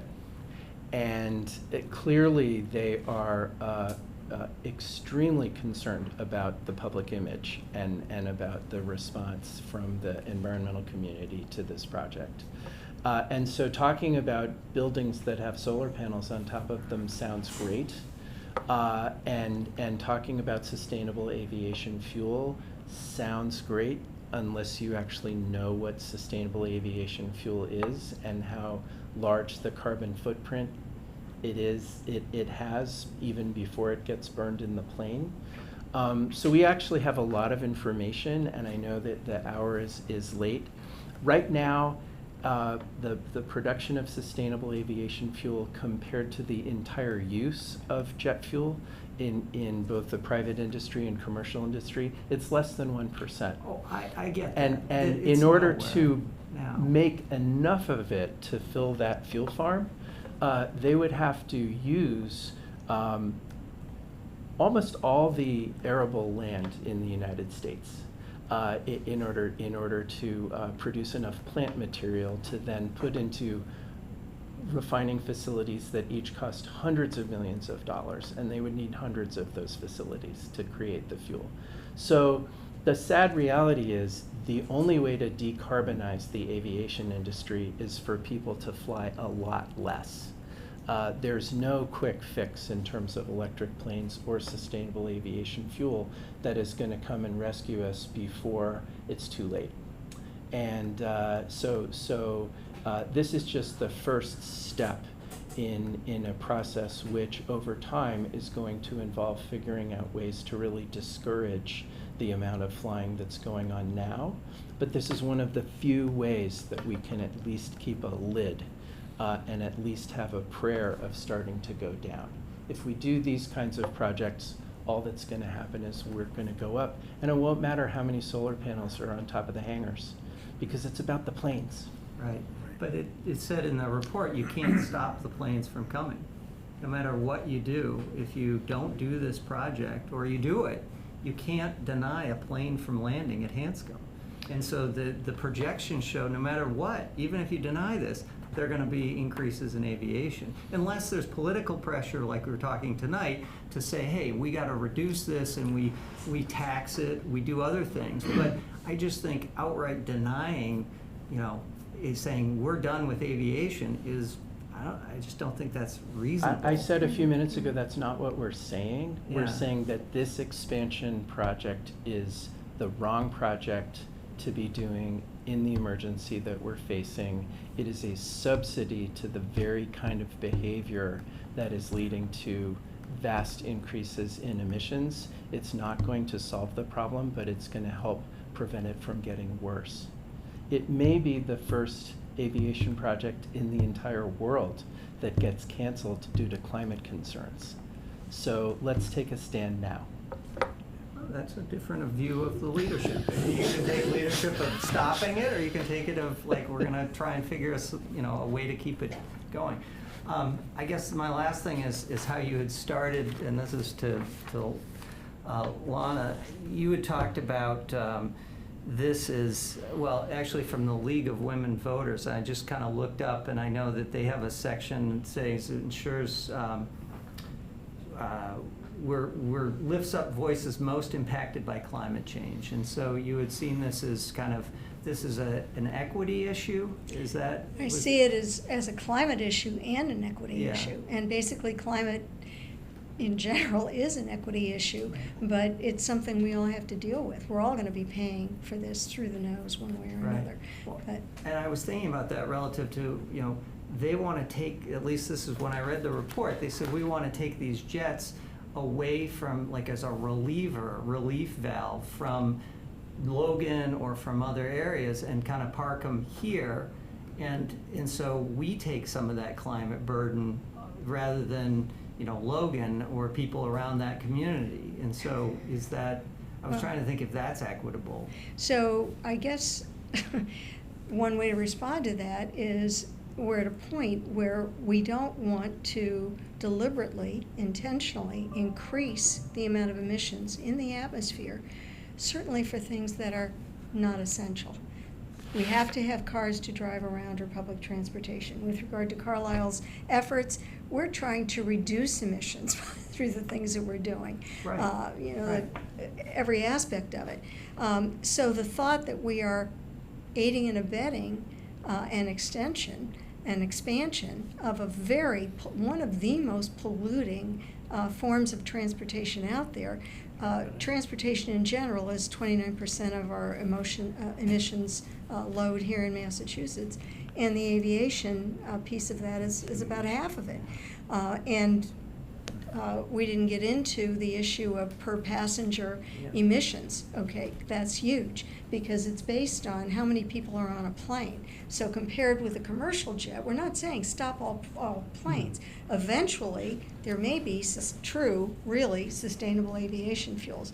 But basically, when you get a private jet and you're often hauling 1 or 2 people, okay, it's very different from a major commercial jet with hundreds of people. So the emissions load is much different for that kind of operation. This is really about, we're not at a place where we should be thinking that it's okay to increase emissions for, I'm just going to call it non-essential stuff. These people who own the private jets, there's been an absolute increase in the ownership of private jets that tracks the number of billionaires in our country, and that has grown exponentially in the last 5 to 10 years particularly. So we're heading in the wrong direction if we allow something like this. I think one of the things that's most upsetting to me, frankly, is understanding where Massport got this authority to operate this way. It was established by the legislature in 1956. At that time, it was all about business is good, we've got to grow business, it's a great incentive, it's an economic boost for communities. There was not a word or consideration at that time in 1956, I was 10 then, about climate change. Things have changed. We have a whole administration now that's focused on every single aspect of the state government has to be focused on reducing emissions, every single sector. So it may seem like a frivolous, silly thing, but we're at a place where we have to do everything we can. And it strikes me that reducing emissions from, I'm going to once again call non-essential activity, they have choices. They can fly first class in any jet that they want, right? Commercial flight that they want. I'll just give you a personal anecdote. I have a friend who's in the business world. He was meeting with another friend, and they decided they wanted to chat. He was invited to go for a coffee, met the person at Hanscom, and they flew, 2 people in the private jet, and the pilot, I guess, flew over to Nantucket for a cup of coffee. That's the kind of thing that happens, and maybe that's rare, but bottom line, roughly 50% or more. Okay? Yeah, so I think, in the instance of time, and I think we have to just inject some realpolitik here. So it really doesn't matter, and we have zero leverage as to whether rich people buy jets and fly them, and you're right, they'll fly where they want. There is some, I think, legitimacy to say, if you don't have the hangars available, Hanscom will be less desirable as a place than somewhere else where the economics will be more favorable, so it won't be here. But globally, yeah, aviation, I've been part of aviation my entire professional career, it exploded, right? People want to fly. I flew yesterday. People are going to fly. So I don't know that argument really matters anyway to us right now. I think, to me, it's about, do we have the what leverage do we have as a select board, joining other towns, as was said, to make a statement like, we don't like this is not good. I personally asked Governor Healy about a month ago when she visited us, this issue, and she's like, and it was one-on-one, I mean, no reporters or anything, and she said, I'm giving it to Secretary Tepper to study. Like, she does not want to, she doesn't like it. She knows it's a black eye on her environmental record. Right. And so she handed it off to Secretary Tepper. But why is she, then, why isn't she just saying no? Why doesn't she say no? Because she also lives in the complex political world. Okay. I'm just saying, what can we do? I side with these guys. Like, all you can do is join and put pressure. I mean, even, I don't want to make too much of this, but, you know, if you talk to people, I was listening on the radio the other day, like, the universities that are, you know, is it anti-Israel or is it really just, hey, this isn't right? Like, really, when you strip away all the silliness and there is legitimate anti-Semitism and so forth, but when you strip that thing down, most people are saying, this isn't right. We're raising our hand to say this isn't right. They have zero leverage on whether Netanyahu goes and invades Rafah. Okay, that's a little Okay. off topic. No, it's not. I'm just saying, there's big issues that we won't solve. That's true. But we can raise our hand and we can say, you know what, we don't like it, this isn't right. And we can put some more pressure on the people that maybe can make that decision. So that's, and whether it's 3,000 ferry flights or 30 ferry flights, I don't know, I don't care. It's just not right. It's hypocritical for us to be beating on Chief Amendola for not getting a hybrid, you know, cruiser, and then saying it's okay to, you know, expand. So I agree. You know, if Carlisle, for some reason, set a goal of discouraging more people to drive their cars into Carlisle, and a developer came who had just bought some land and said, I want to build a parking garage for 10,000 cars, what would you say? No, that's not in alignment with the goals that our community has set to reduce traffic. It's the same problem at Hanscom. You build the facilities and you induce demand because you're making it easier and cheaper for people to do a highly polluting activity. It doesn't make sense. Doesn't the town of Bedford have the opportunity before, because it's zoned in that area? Doesn't it, can it shut it down in some sense by zoning, or? Absolutely not through zoning. There are some municipal permits that they will need for connections to infrastructure and that sort of thing.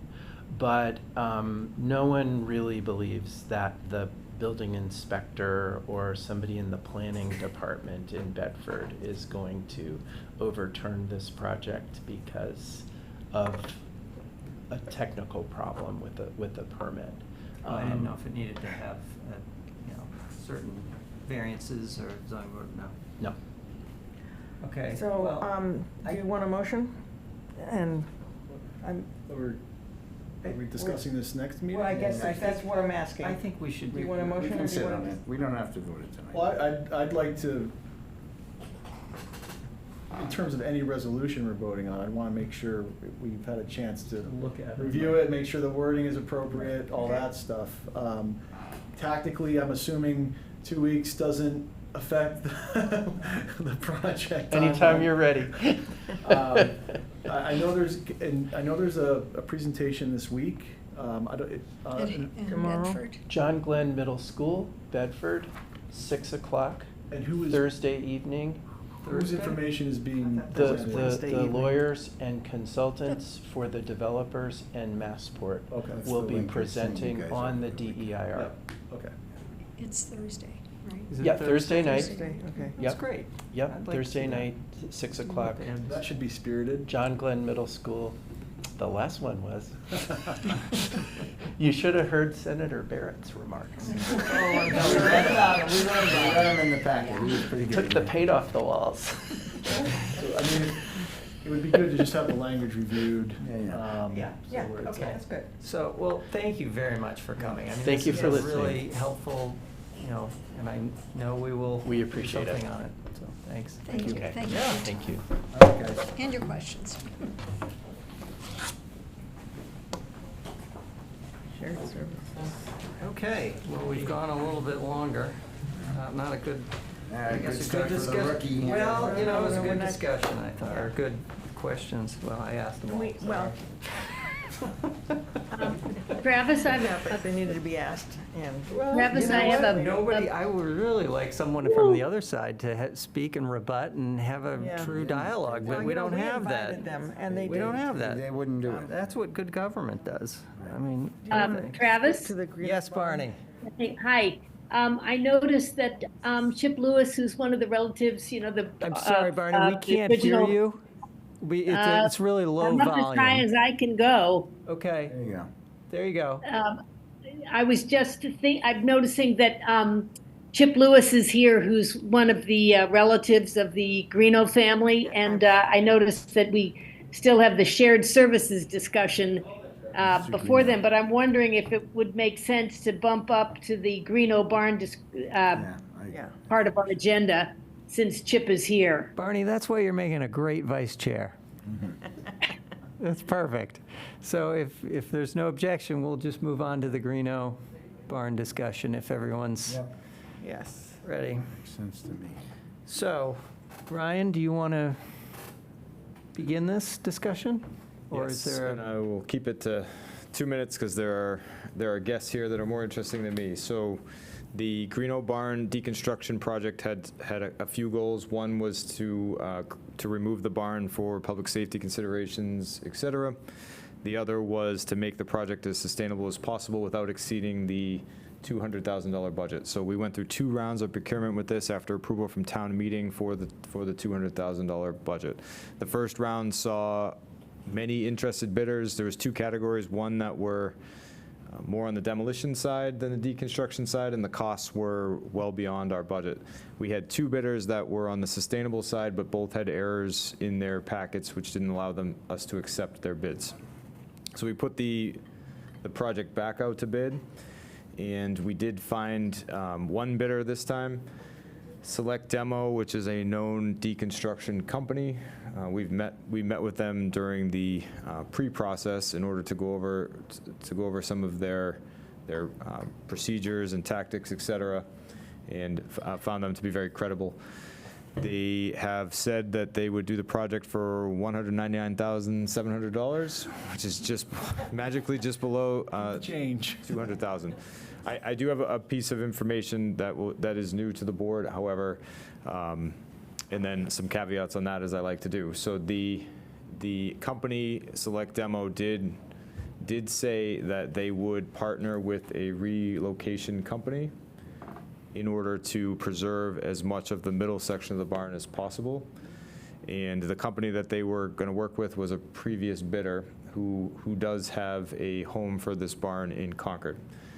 We cannot consider that as part of our bid package, right? That is just information that they have said in good faith that they want to do. We cannot hold them to that. That is not a legally binding agreement, but they did say for no additional cost, that's how they plan to recycle the center portion of the barn. When they bid alternative A, they thought it was to guarantee 60% recycling, which has a lot more cost to it, which is another element of our bid that we included. So what's before you is you can accept the bid from Select Demo for $199,700, which would include the preservation of the cupola, preservation of the specified amount of tiling, and the idea that 50% of the barn would be recycled, and that would be quantifiable and verifiable.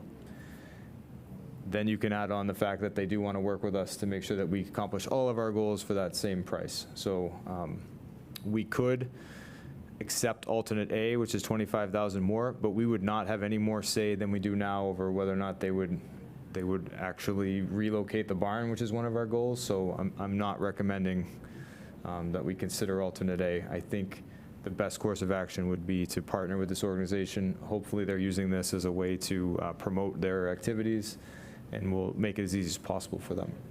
So I know that's a lot. There's a lot of questions. I also know that we have a Greeno relative here in the Trouse family who helped me a lot with this procurement and this project for the board to ask questions, consider, et cetera. Great. Does anyone want to come forward and speak? Jack? So, thank you. Jack Trost, 151 Concord Street. I'm here on behalf of the Historical Society as well. I guess I have to start by saying I'm a little confused by what Ryan said in terms of alternate A versus the other bid. Clearly alternate A specified the preservation and relocation.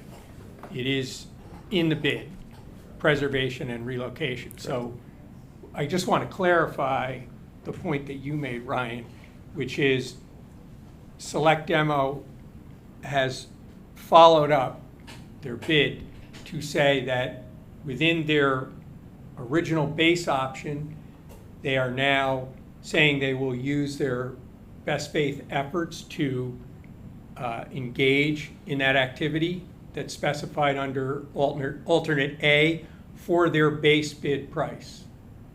That is what I was told today, yeah. Okay. But not in writing. No. And I will just point out that, I think that may have been in response to some conversations that may have resulted in only a single bid being provided, but so I guess I'm not sure where to start. I mean, I had shared some language from the Historical Society, and we've been supported by the Sustainability Committee with the goal to, in addition to the base bid, preserve and relocate the barn. It would be great for the town, for the Historical Society, I think for the Greenough family, if we can accomplish both for that. So I guess my first question would be, and by the way, if that frame doesn't end up in a, and that's why I thought the following on this previous presentation, if the frame doesn't end up in a chipper, but it ends up being relocated, it is 66 tons of recycled material that we feel strongly not only meets historical goals, but meets sustainability goals. So, we are really in support of that. So I guess my question would be, rather than go too far down the road, is there a way, obviously there's a bid and there's a contract. Is there a way that the contract can put a little bit more teeth into the commitment on the part of the bidder to meet that objective? Yes, if you pay for alternate A. But what I'm saying is, if the goal is to relocate the barn to any place in the world without any say in it, then alternate A would guarantee you that. It would not guarantee who the business partners with or where it goes. So. Or does it specify what would happen to it? Just that it needs to be relocated, that's it. I understand that, but I'm saying under the Select Demo clarification, I'll just call it their verbal clarification, that they have a partner that they believe they can work with to relocate, preserve and relocate the frame, as I understand it, very specifically to Concord. And they are saying they will now engage in that exercise under the base bid. All right, so it's one bid, so I can talk about it. So the information we got from the vendor was that he was of the assumption that the alternate A would tie him to 60% recycling, and then he was sick and out of town when they submitted the bid. So he was always under the impression that he would be relocating the barn and working with Adius Group, who was the group that had previously said they would move it to Concord. I'm just saying if we I can't, I have no reason not to believe him, but I can't hold him to that contractually, nor can the town. But that is what he said he is going to do. So we can't, there's no way to put something more specific in the contract? If you accept alternate A, you can. So for 25 grand, you can ensure that it goes somewhere. The we're talking about is a center section or something, right? Yeah, which is, and I think you've all seen photographs of it. It's, despite the condition, awful condition of the exterior of the building, the center section is in quite remarkable condition. Yeah, right. Is there any, I guess, is there any like oversight role that the town or some other group, like the Historical Society, can play to, you know, engage in this effort so that it happens, you know?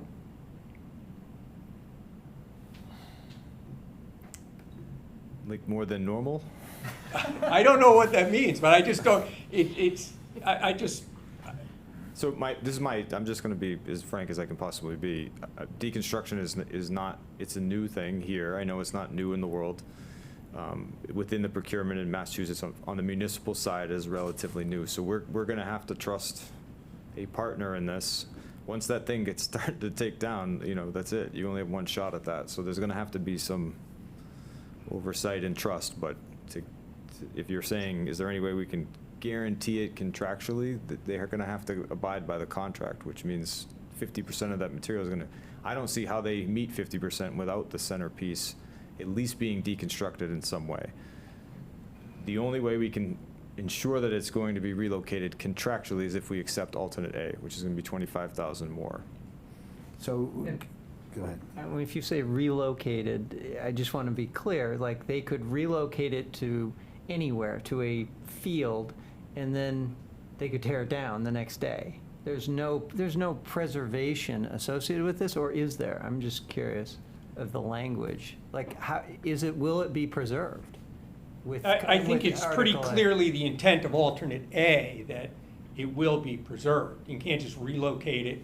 You don't meet the sustainability objective of the additional weight if you take it somewhere else and then destroy it. I know that. I Once don't want to it's see it moved, destroyed, but once it's moved, do you have any further right to it? Can the person just get rid of it, you know? And does that defeat what we're trying to do?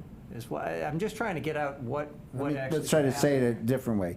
To what degree do we, you, us, the town, or the deconstruction company for their 25K have to vet the intent of the recipient?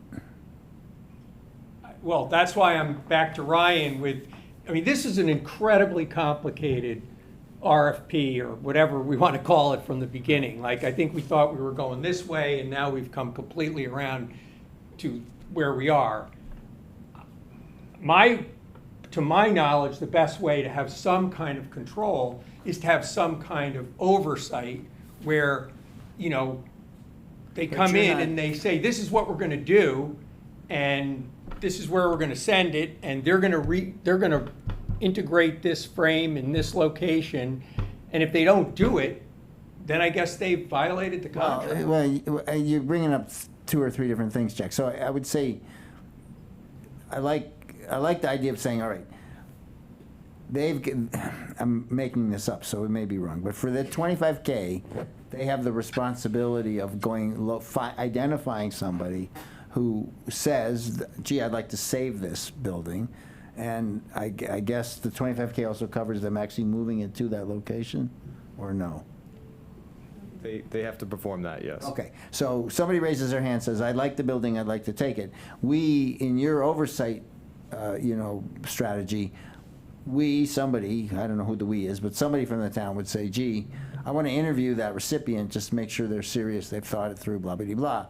Possibly saying, gee, I don't think that person's serious. In which case you go back to demo company and say, you got to go find somebody else? I mean, that would have to be written in the contract then. We do right? not. But so what they're this- saying to Ryan is that basically, that would be true if you took alternate A and we had to find somebody else. But appeared to have contacted you, as did the party, contact the Historical Society to say, it's really our intent to combine with this other bidder within, in other words, if we get the contract, we will work with the Ateus Group to relocate this barn frame. If we leave it open to working with anybody, then you would have to go to alternate A, as I understand what you're now saying, Ryan.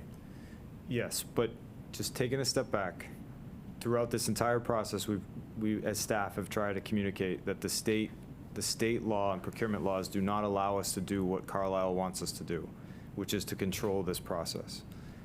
All we can do is put out the best statement of work that we can, and people can bid on it. And if they say and can meet the standard of that, then we have no control. We do not have the ability to RFP this and say, you will do it X way. All we can say is, here's what you need to do.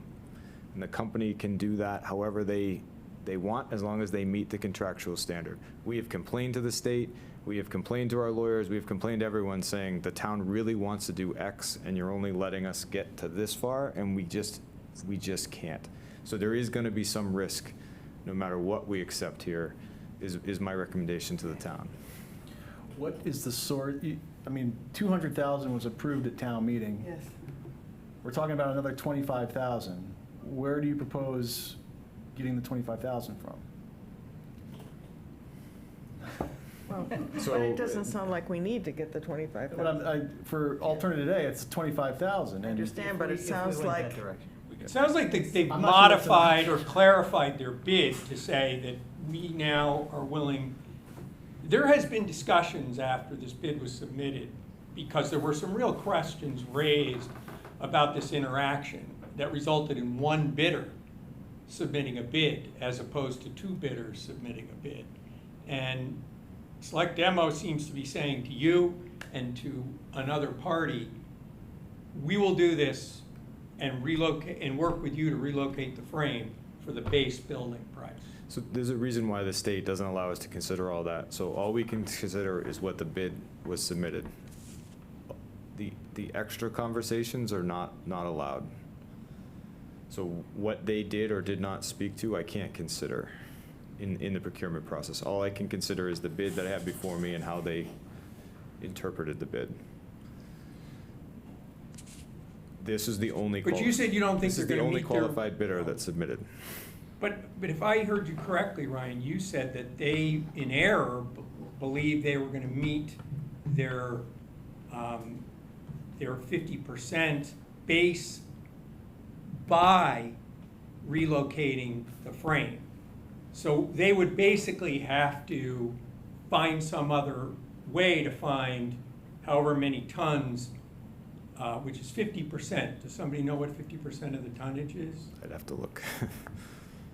So, in other words, they could, I guess conceivably, collapse the frame, but then they'd have to find some other way to meet their 50% threshold. And they don't appear to have an alternative. This is what I've been trying to convey, is they could take that wood, the beautiful wood that everybody wants to preserve, and they could recycle it to say, give it to communities in need that don't have wood for wood shop. And then it would be recycled and reused in that way, and it would meet the standard. However, I don't think that's what Carlilians had in mind when they were saying relocate the center of the barn.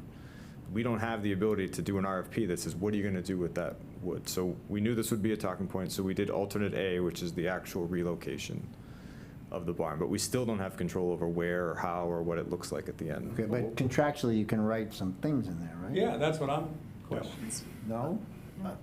I'm coming back to what was approved at town meeting, Article 14, and it specifies the deconstruction and removal of the Greeno barn, public safety being a very high priority, a June 30th, 2024 date not bound to, but expressed as the expectation.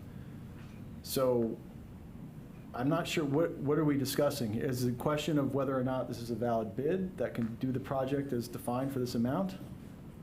No. We're very aware that there are sustainability goals and some historical goals for this building, and we're doing, as we said when we put out this this IFB. We're doing the best we can to meet all the goals within the budget that we have. I guess I'm getting back to some nuts and bolts of town meeting and changing scope projects. I mean,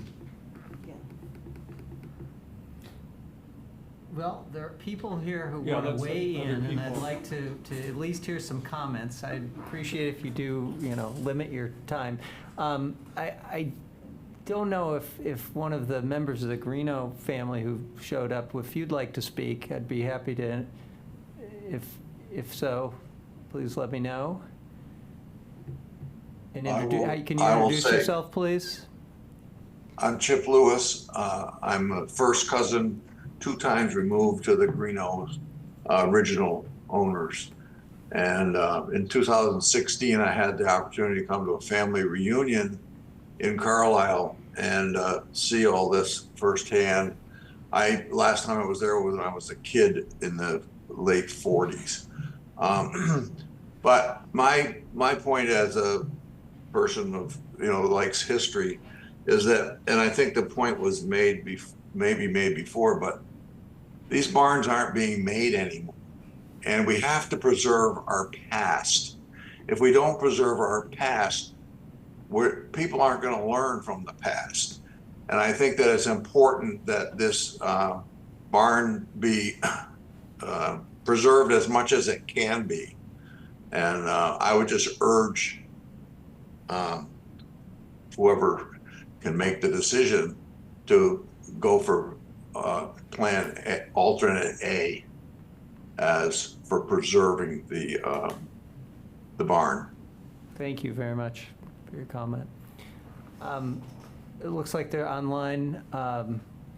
Yeah, so John Trost, you have your hand up. Yeah, so one quick question in terms of, what is within the select board's power and this contract.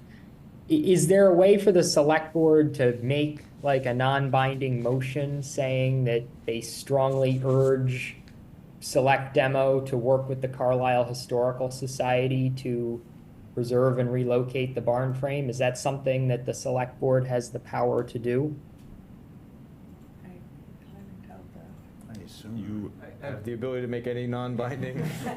It's a good idea. It's just, it doesn't have the legal teeth. And if I could just add something to that, that the cupola, which is part of the scope, Yep. sits on top of the frame. Right. And the cupola is clearly within the scope. So it would be within the Historical Society's interest to make sure that it just doesn't fall off the top of the barn. And so how does this all come together? Maybe there is a way to say, we'll work with the contractor to see how the cupola and the slate are removed and the frame, if that's what they're promising to do. Well, that's my thinking. I mean, if Select Demo is saying, apparently, that they will preserve and relocate the frame regardless of which bid is chosen, which is news to me as of tonight. Me too. I think having this motion that says the select board urges Select Demo to work with the Carlisle Historical Society to preserve and relocate the frame and cupola is something that should potentially be considered. And I would also add, in addition to working with the Carlisle Historical Society, maybe that motion should also urge them to work with the Carlisle Sustainability Committee, which I know has a vested interest in this project as well. Oh, great. That way they know they're not just able to talk to Ryan about going over there one day. All right. Christina, I see you with your hand up. I'm pretty tough. Thanks. Hi. I just wanted to make clear that I'm going to use the word scope, not in a legal term, but the whole concept of sustainable deconstruction and was part of the original scope and the original effort and the original, it's not an RFP, it's an IFB, is that it? Going out. And so this is not something that's being added on now at the end. It was part of the effort that staff spent a lot of time on putting together. So it's not a new notion. And also, just to clarify, I mean, just in the way that the bidder made a clarification now that relocation could be part of the basic bid, can we not, even though it may not be legally binding on the state level, can we not just get a clarification from the town of Carlisle's in writing stating that it is understood that if we accept this, the basic bid, that relocation will take place for this intersection, so that we're not just relying on a phone conversation, that at least there is something in writing, and, you know, that we can somewhat fall back on, even if there's questions later on of different perceptions of memory of that one conversation. Okay, thank you. So, Brian? So, as the Chief Procurement Officer, no. We cannot, in writing, we can only hold them to what was bid. So if we want to guarantee the relocation of the barn, you would need to accept alternate A, which is 25,000 more. Okay, that's, we're talking about guarantee. What if we accept the base bid? Can we come back and revisit if we find that it's not going to be relocated? That, you know, that they've changed their mind or whatever, then we say, well, then we'll pay the extra 25 for the alternate A. Since it seems like there's been some slip in communication. I hate to spend $25,000 if I don't need to spend it. And so I'm just wondering if we can accept that base bid with, you know, with the change order, you know, later for alternate A. No, you can accept the base bid or you can accept alternate A. But Ryan, let me ask a question, and I don't want to let, do you want to let other people in on this? No, you can answer, but I look Yeah, like please Ben had a question. But Yeah, go please ahead. do. Ben, did you want to say something? Ben Herter? Yeah, thanks, Travis. I just wanted to join the meeting tonight. So I wanted to show the support of the Carlisle Historical Commission for the additional expense to preserve and relocate Greeno Barn. I can't speak to what's in the contract or the legality of what is written there, but we have collected responses back from the rest of the commission members, and we strongly are in support of the additional expense. Great. So, thank you. thanks. Debbie, did you want to say something? Actually, we should have everyone, at least in person, introduce themselves, please, in your street address. Debbie Bentley, 128 Heald Road. Actually, I want to talk about carbon and money. And thank Ryan for doing an amazing job. And people have asked me if you could do a presentation on how to do this sort of procurement now. No. Of course I would. Actually, I'm very proud of the work that Julie did on this. And I wish that it was easier and different, but it's not. But I think Carlisle actually might make it easier and different for future towns. So I think the town can be proud of that, as frustrated it is with its current project. So what I just wanted to remind everybody was that 40% of our carbon emissions actually come from buildings. And of that, 30% come from building procurement and building buildings. It's not the actual energy we use running buildings. So preserving and reusing buildings as much as we can whole is the best way. What we've got, if we demolish a building and just, at the moment, you can't put wood into the landfill in Massachusetts, except in a few occasions.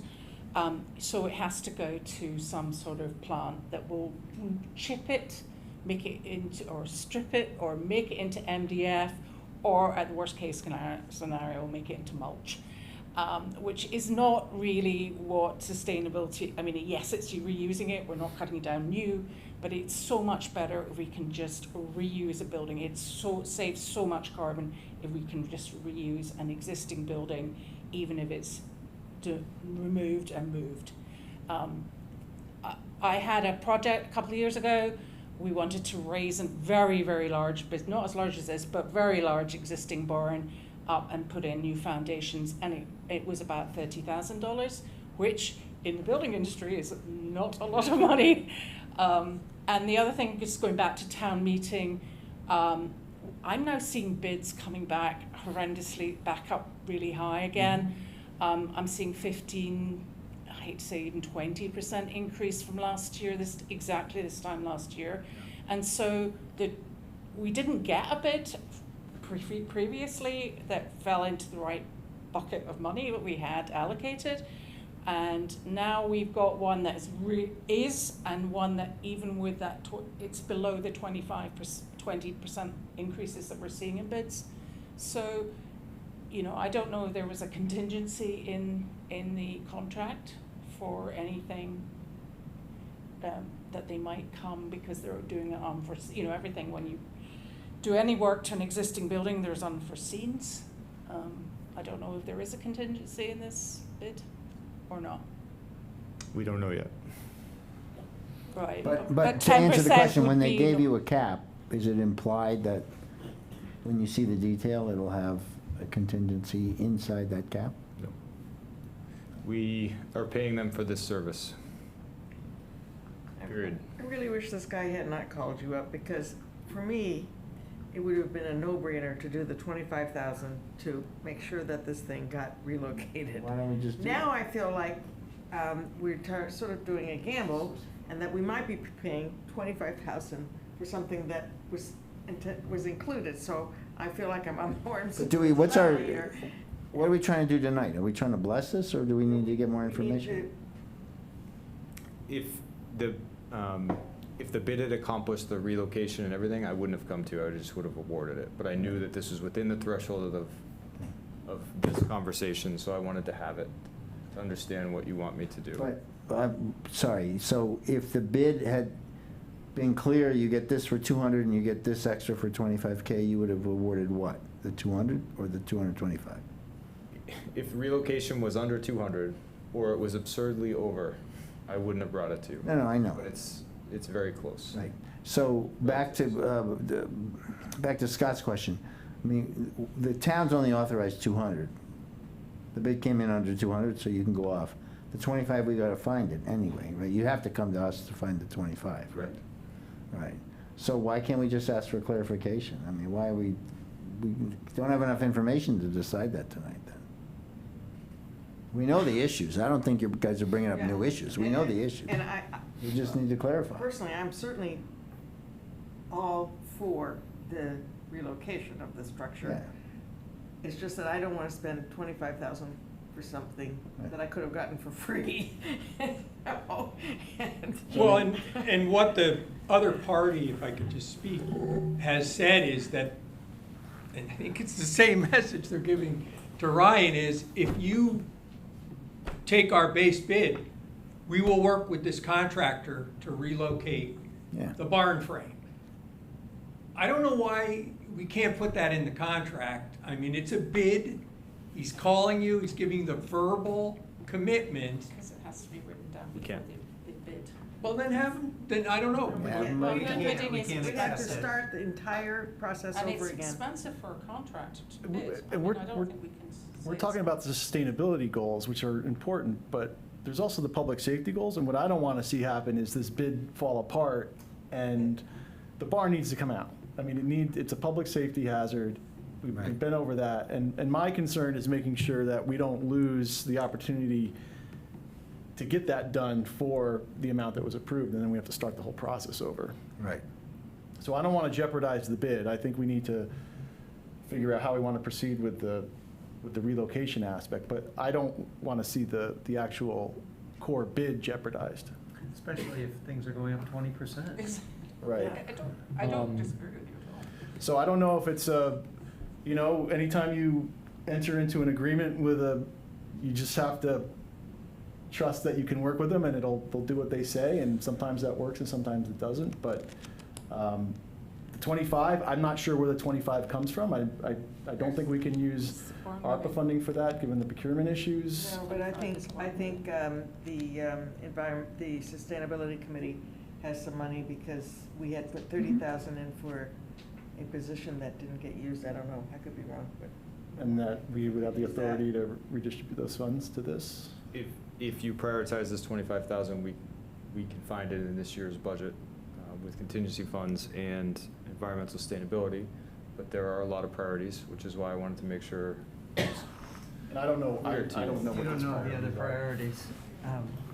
No, well, at least if it. Well, unspent funds would turn into free cash, which turns into future capital, right? So you're spending future capital to accomplish. I'm not clear what the That's the 25 language gets of us. Christine?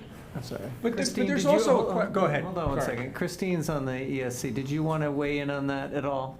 I'm sorry. So, yes, so just to clarify, I'm not sure, the 30,000 was also offered to the police station renovation committee, and I'm not sure if they factored that into their cost analysis, and so that they might be relying on that 30,000. However, we do, the committee has some discretionary budget left over for fiscal year 24 that we're trying to actually figure out how best to use it. And so now I'm only speaking for myself because I haven't had a chance to discuss this with the entire committee, but there might be some funds available from the ESC budget to cover part of, not the whole amount, but to help cover part of the 25,000. At least then you're using funds that were allocated for the same purpose. You know, it might not have been, in the, you know what I'm saying?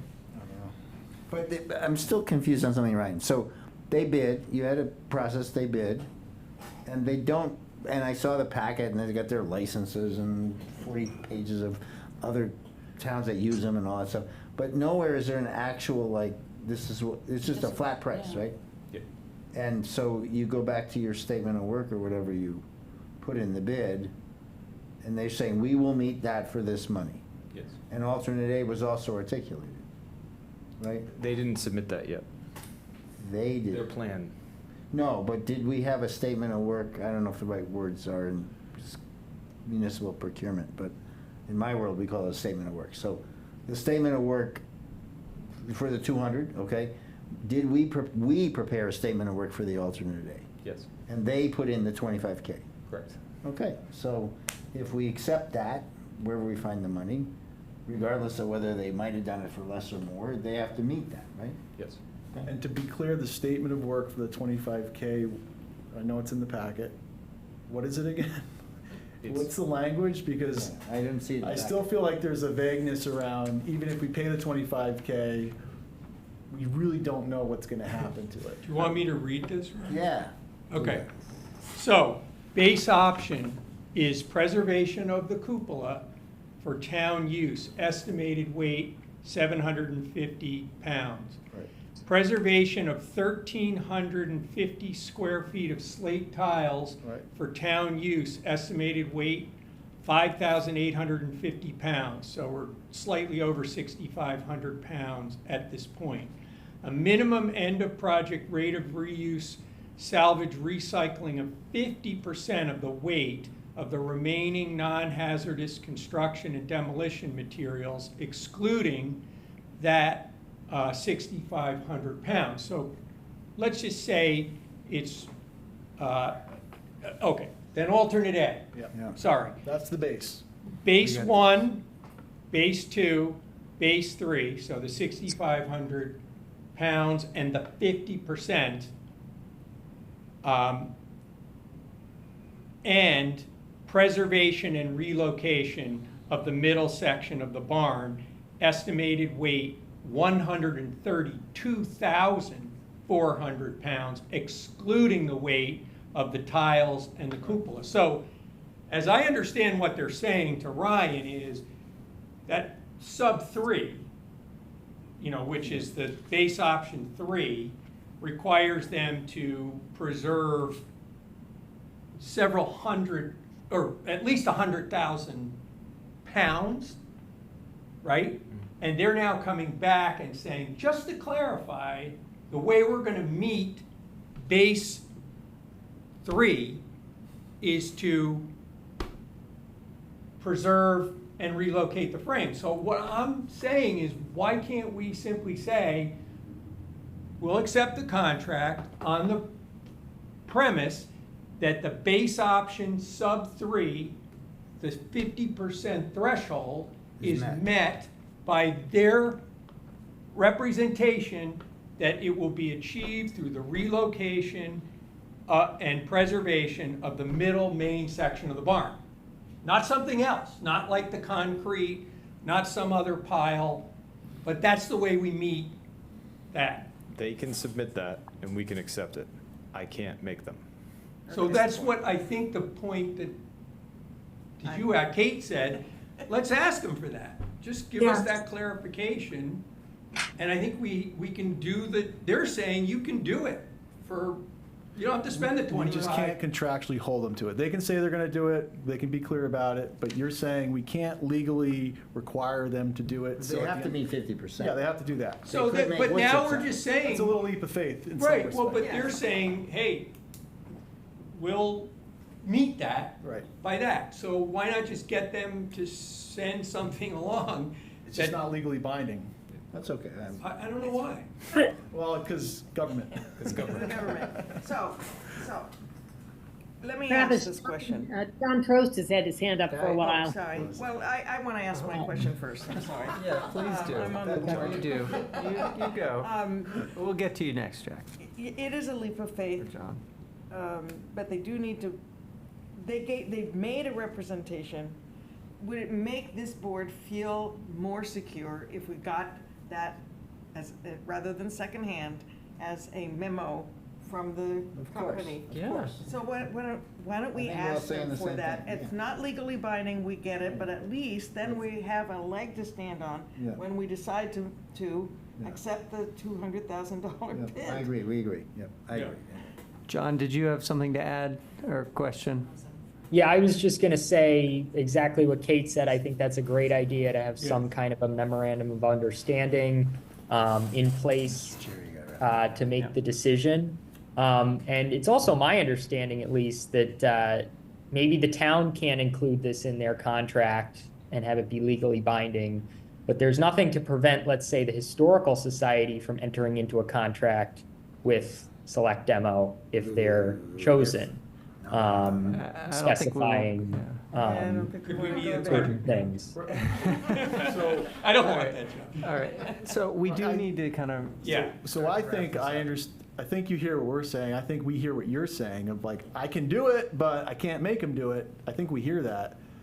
But I still think I'm comfortable with if we get that extra level of, even if it's non-binding confirmation about what they said informally or via email, then we're okay with moving ahead with that bid. At least I would be okay moving ahead with that bid. It could be that we could say to them, it's our understanding that you have, that in order to save the 50, your plan to save the 50% is to relocate the barn. Is that correct? And, if that's the case, we're accepting this. And I understand the limitations on that. Right. And you can. Well, we all understand the Yeah, limitations. But I want to make sure he understands we understand the Was it limitations. he, Ryan? Right, well, Ryan's going to be navigating this, so do you have enough to go on? So we're not going to go back and say we're accepting the additional alternate A? Okay? And Debbie just said something which I think is worth noting, which is this is a company that wants to make a reputation for doing this kind of work. They already have a reputation, but they don't have a real foothold in Massachusetts. I'd like to get something that puts it out there that this could be the end of their reputation in Massachusetts if they don't act in good faith. Or the beginning. Or the beginning of the. Right. Not just the end. Optimistic. That's right. Well, they must All right. know the visibility on this. Well, that's the thing. I think if we ask them for that commitment, then we.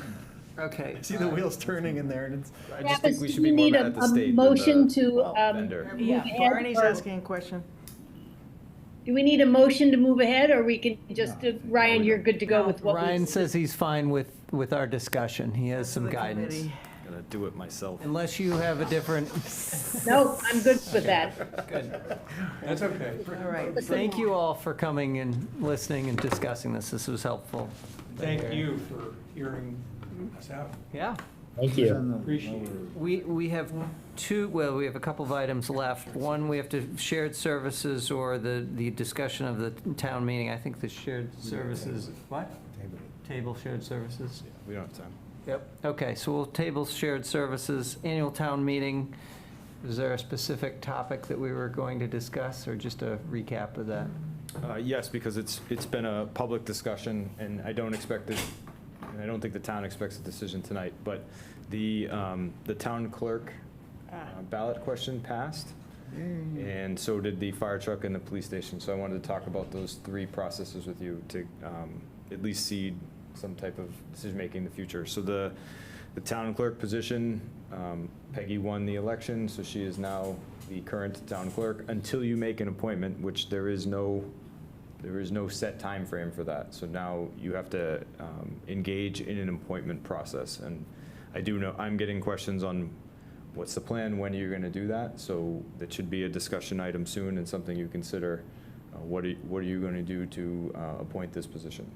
Just to interject on that, I made the presentation at town meeting for the original vote on that at the town meeting, and I was asked that question, and I think publicly I'd said that we would get to it within a reasonable amount of time, and someone said, well, what's that? And, you know, I thought within a month or two or a couple of months.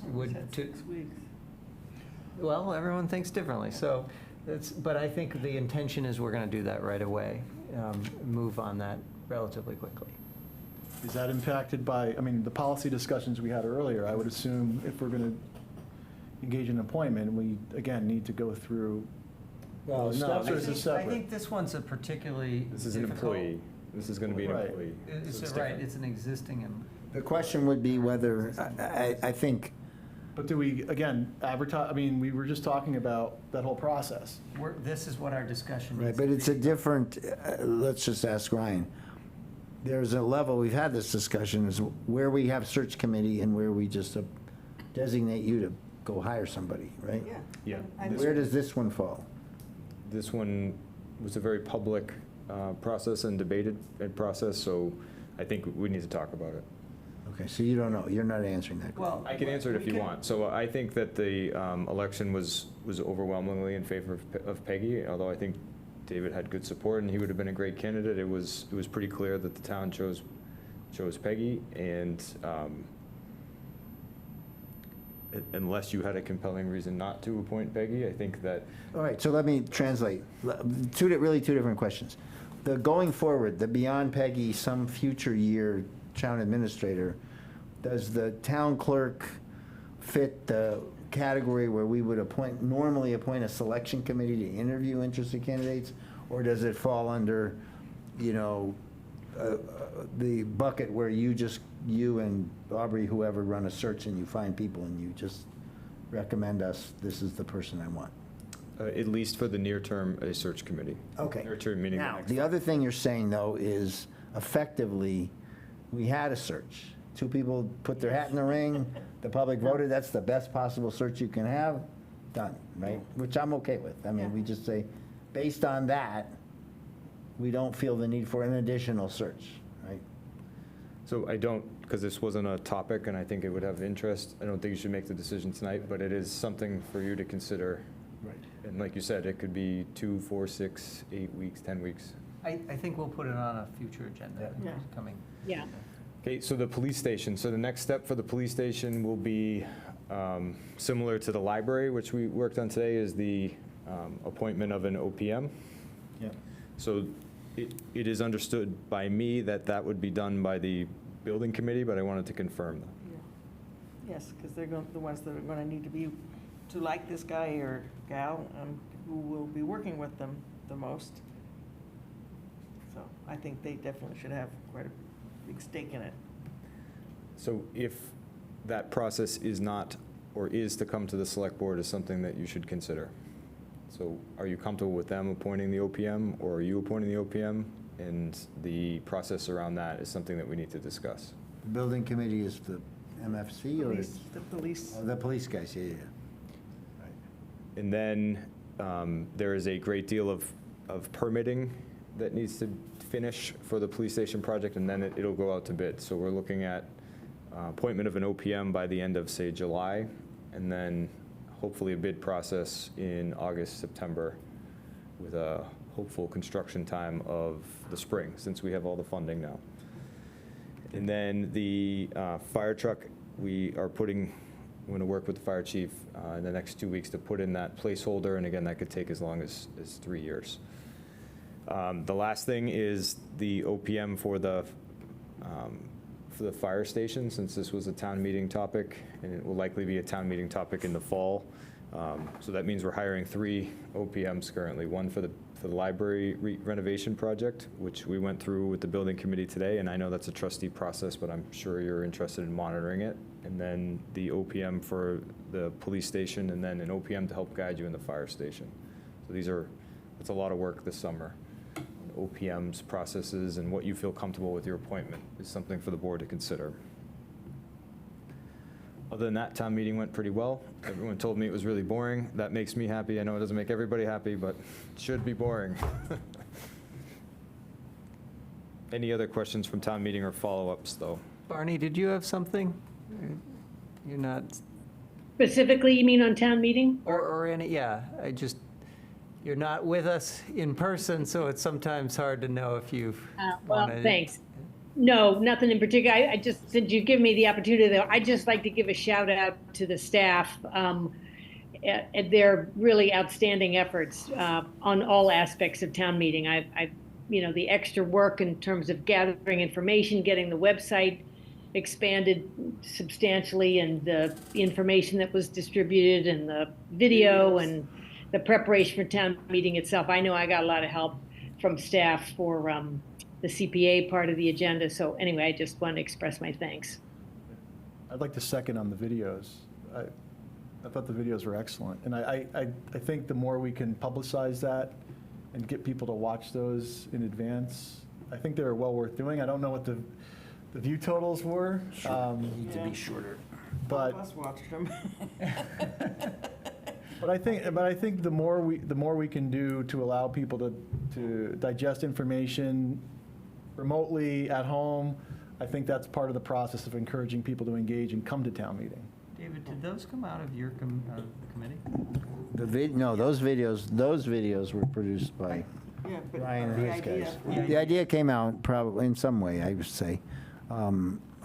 Since we're on that, on the committee, we put out some very short little things, and signage and other things like that. But mostly what we've done is a survey, which we're still digesting the results of. But I took a quick look at the survey results, and I would say we still have a lot of work to do about length and content. So I agree with what's being said here. If we can, there's probably not a good way in public meeting to get presentations out, not in the public meeting, because that's the way it's set up, but the more background information we can get out there so people are informed, either to get them interested enough to come, or if they do come and they've seen the videos, they don't ask silly questions in the middle of the meeting. They had it. So I think I support it. I think they need to be maybe crisper, but we'll have more time to work on that. David, how many surveys have you gotten back? A fair amount. I think a couple hundred, decent number. So the survey, Nancy is the survey master, and she's working through the things. We don't have time tonight to go into it, but we'll definitely be making presentations once we digest the data. Okay, well, unless there's anything else, let's kind of keep it rolling here. On financial policies, did you want to bring those up first, or? Yeah, so you have We saw no decisions, but there's a slew of them in there. It's really important that we get these finished at least this summer, if not in June. So very, very briefly, the tax recap is the process to close and certify the tax rate. So that is a pretty staff-driven process, but there's a couple things in there. Before you get, my understanding is these have all been approved by the Finance Committee, correct? And the financial management team. They've been edited and approved. Okay. So tailings are leftover checks and what to do with them. Year-end closing is all the activities we're doing now to close the books. Credit card policy, so we only have 2 in town, so it heavily governs the 2, mine and the superintendent's, but it is important to have per our audit. Petty cash, which we have streamlined quite a bit, and there is not much left, so is not that binding. And then employee reimbursement, which I think you're going to have the most comments and questions on. The disbursements is a relatively rote staff option, and then what says FEDERAC, but should say Federal Project Management, is we had a single audit of our ARPA procedures and money, and the one thing that they came up with is that we need a financial policy, shockingly. So we're going to pass this, hopefully, and then we're not going to need it again next year, but for 1 year, we'll be very compliant. The reason why we need it, a single audit, is because of how much ARPA money we're adding to our normal federal awards. Once ARPA goes away, we will not have that anymore. Well, we have had single audits before with FEMA money, haven't we? Yeah, a big storm or something. So we still need it, still need the policy. But that's, it could be, it would be a lot easier if everyone just sent me their feedback. I could roll up a edited version to put in the packet and approve. So if you have any comments or questions, financial policies, we're almost done. I've already read them, sent them You said the employee reimbursement, I'll spend a little more time reading it. Is this fairly standard, though, for other towns, or how much of this is Carlisle specific? The big conversation was, should it be, mileage from here to wherever they're going, or from home to wherever they're going? And we decided, it didn't really, we decided from here because it was much more equitable, so to speak, for all the, but I mean, that was kind of like the biggest discussion we had around that. The longest. Okay. All right. Moving right along, I think we can go to the town administrator report unless there's something else. So the cubicle project is now 18 to 20 June. We had to delay it for a couple of reasons. That we are taking advantage of the holiday. Juneteenth is the 19th, so they'll be coming in to do that work then. So we'll be closed anyway. Town hall will be closed on the 18th and the 20th. Bethany Barstow is our new Conservation and Land Use Municipal Assistant. This is a CONSCOM appointment that already happened, so this is now a done deal. She'll be joining us in June. We're very excited to have her to help with some of the CONSCOM issues. We also sent out a DPW offer again that was accepted, so we're going to be bringing another heavy equipment operator on. Who's willing to mow and weed? Just, we didn't get the shared services, but the school in Aubrey are doing office hours to make sure that the school has proper human resourcing, and this is kind of more soft HR, the ability to speak to an HR official, so we're continuing to build our strong relationship with the town. We have agreed with the school to combine our natural gas contracts and to go with one vendor, so we'll be doing that procurement and bringing it to you this fall. It should save us some money and be more efficient. So the town's contracts were not strong enough to get a great rate. The schools are, so combining them gets everybody a good rate. Breaking news on the Westford Street culvert this weekend. Breaking news. Somebody's axle. It created a sinkhole that was, and Jim's a pretty big dude, and it was up to his thigh. So Wow. They spent all weekend filling it with riprap and then gravel to making sure that it was compact, and then they patched it 3 times. So we thought it was an emergency. It's continuing to prove it's an emergency. So I am asking that tonight the board support the design proposal that's in your packet for $84,700. This would get us up to that amount would get us a design solution to bring to CONSCOM for an emergency repair, which would last a couple years. 84,000 or 8,400? Well, 84,700. Yeah. That's Chapter 90. Chapter 90 would be design, bid, and construction management. We think the total project will be in the $300,000 to $400,000 range. To just redo the whole culvert? To do a temporary repair of that culvert. Temporary repair. So I move to approve the use of Chapter 90 to fund the proposed Westford Street emergency culvert replacement design contingent on permitting approval from all applicable boards. Second. Any discussion? You had a question? Just given it's the location, it's out of our Chapter 90, we can't tap any other don't know, 225 has a different status. Yes. And it's an emergency. I mean, Yeah, I don't know. I We mean- couldn't live without some main artery. Yeah, no, it's, So the full design and repair will be almost bridge level, and it would take 2 years to design. Yeah. Will the temporary, how long will the temporary last? In theory, 2 to 3 years. In practice, it lasts usually much longer, but the CONSCOM has to approve it. And once they approve, we have 30 days to fix it, so it's going to be. 30 days to Yeah, it's fix going to be a quick process this summer. What, that assumes you have somebody who can. So we are all ready to go with the bid. They approve it. We start construction. Who's the "we" though? Me, Or Jim. Nitch, so Nitch can, oh, you guys are doing That's it what this proposal's for. It's going to get us what we need to go to CONSCOM and then start construction. by the town. The town would do the construction, not Nitch? It's probably going to be a combination of a general contractor and the town. Okay, but you say 30 days, the resources available to get it done in that time frame after the approvals and everything? Yes, and we also don't have a choice. Okay. So there's a motion, second. Let's have a roll call vote.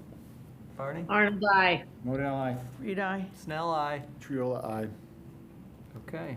All right, people are reading this correct. We did finalize the FY '21 to '23 dispatch contract, so that's exciting. We're working on '24 and then '25, '26, and '27. The financial policies we talked about, some procurement updates. The dog park, as you know, has a gap between the grant and the bid. So that grant funding, the McMorrow family has graciously offered to donate $20,000 to help solve this gap. And then the Recreation Commission will be asking the FinCom to support an emergency excess out of the reserve fund instead of using their 53D, which is their revolving fund. So that revolving fund would have been used, but it's not the best way to do it legally. So that'll become free cash. It's kind of a swap. Oh. Did I confuse everyone? No. Yeah, so do we need to accept the gift? The Recreation Commission does, I thought we accepted all gifts. except ones that are used by others. Oh. Okay, whatever. Then why did, never mind. Because you directly control it. They're your own committee without their own authority. Yeah, okay. Corey Auditorium, we finalized everything except for putting the EC work out to bid. So we'll be doing that soon. Green Barn, we talked about a lot. And then we put out the bid for the road repair program for FY24, FY25 that was approved. So we should have those by early or late June to award. Ryan, what's the timing for the Greeno? What's the anticipated timing for that project? We should be done by October 1st, assuming we get all the contracting done. For the removal of the Greeno barn and relocation? And relocation. Okay, some upcoming discussions I want you to be aware of. The online donations discussion we've talked about a lot. Your road maintenance public hearing will be advertised for June 11th, and I will not be here. I did not do that on purpose. Actually, I just want to remind everybody that June 11th, our meeting is, first of all, it's going to be at the school. I'm just wondering if that's the best time to do that hearing, that people are going to get confused. What as to hearing where is it? The This is road. a joint school committee Okay. to start, right? What's the Yes. hearing And part? then it goes to a regular select board meeting Yes. afterwards? Actually, to an executive session and then to a, why would we doing an executive? No, Oh, for an update. Dispatch, yeah. Yes, Without Ryan here? but yes. I'll be that's here. right Remote. Virtually. He'll be here virtually. So I'm just. What's the okay. hearing part? I missed that. The hearing, It's for people to submit or to bring you complaints about their roads. It's a data point for the future road planning. And maybe we should do that at the time when we're here. I mean, it's going to be hybrid, I mean, just as it, is here, but I just was wondering if it's the best time. The to- timetable, you want to get this moving, and that's, I think, one of the reasons we put it so soon. We don't want to drag it out It's another. not for this bid, is it? I thought it was No, for it's the not for next this bid, go-round. it's just for establishing which roads. I mean, if Yeah. it was to go to a different meeting, is that gonna set us back from anything we have planned? I don't think so. Well, you're already rolling shirts, so you got other things that you're piling up, so. Right. I think the chair and vice chair and the administrator need Yeah, to okay, I'm just take a putting look it at out the there. agenda and figure out what you can actually do. All right.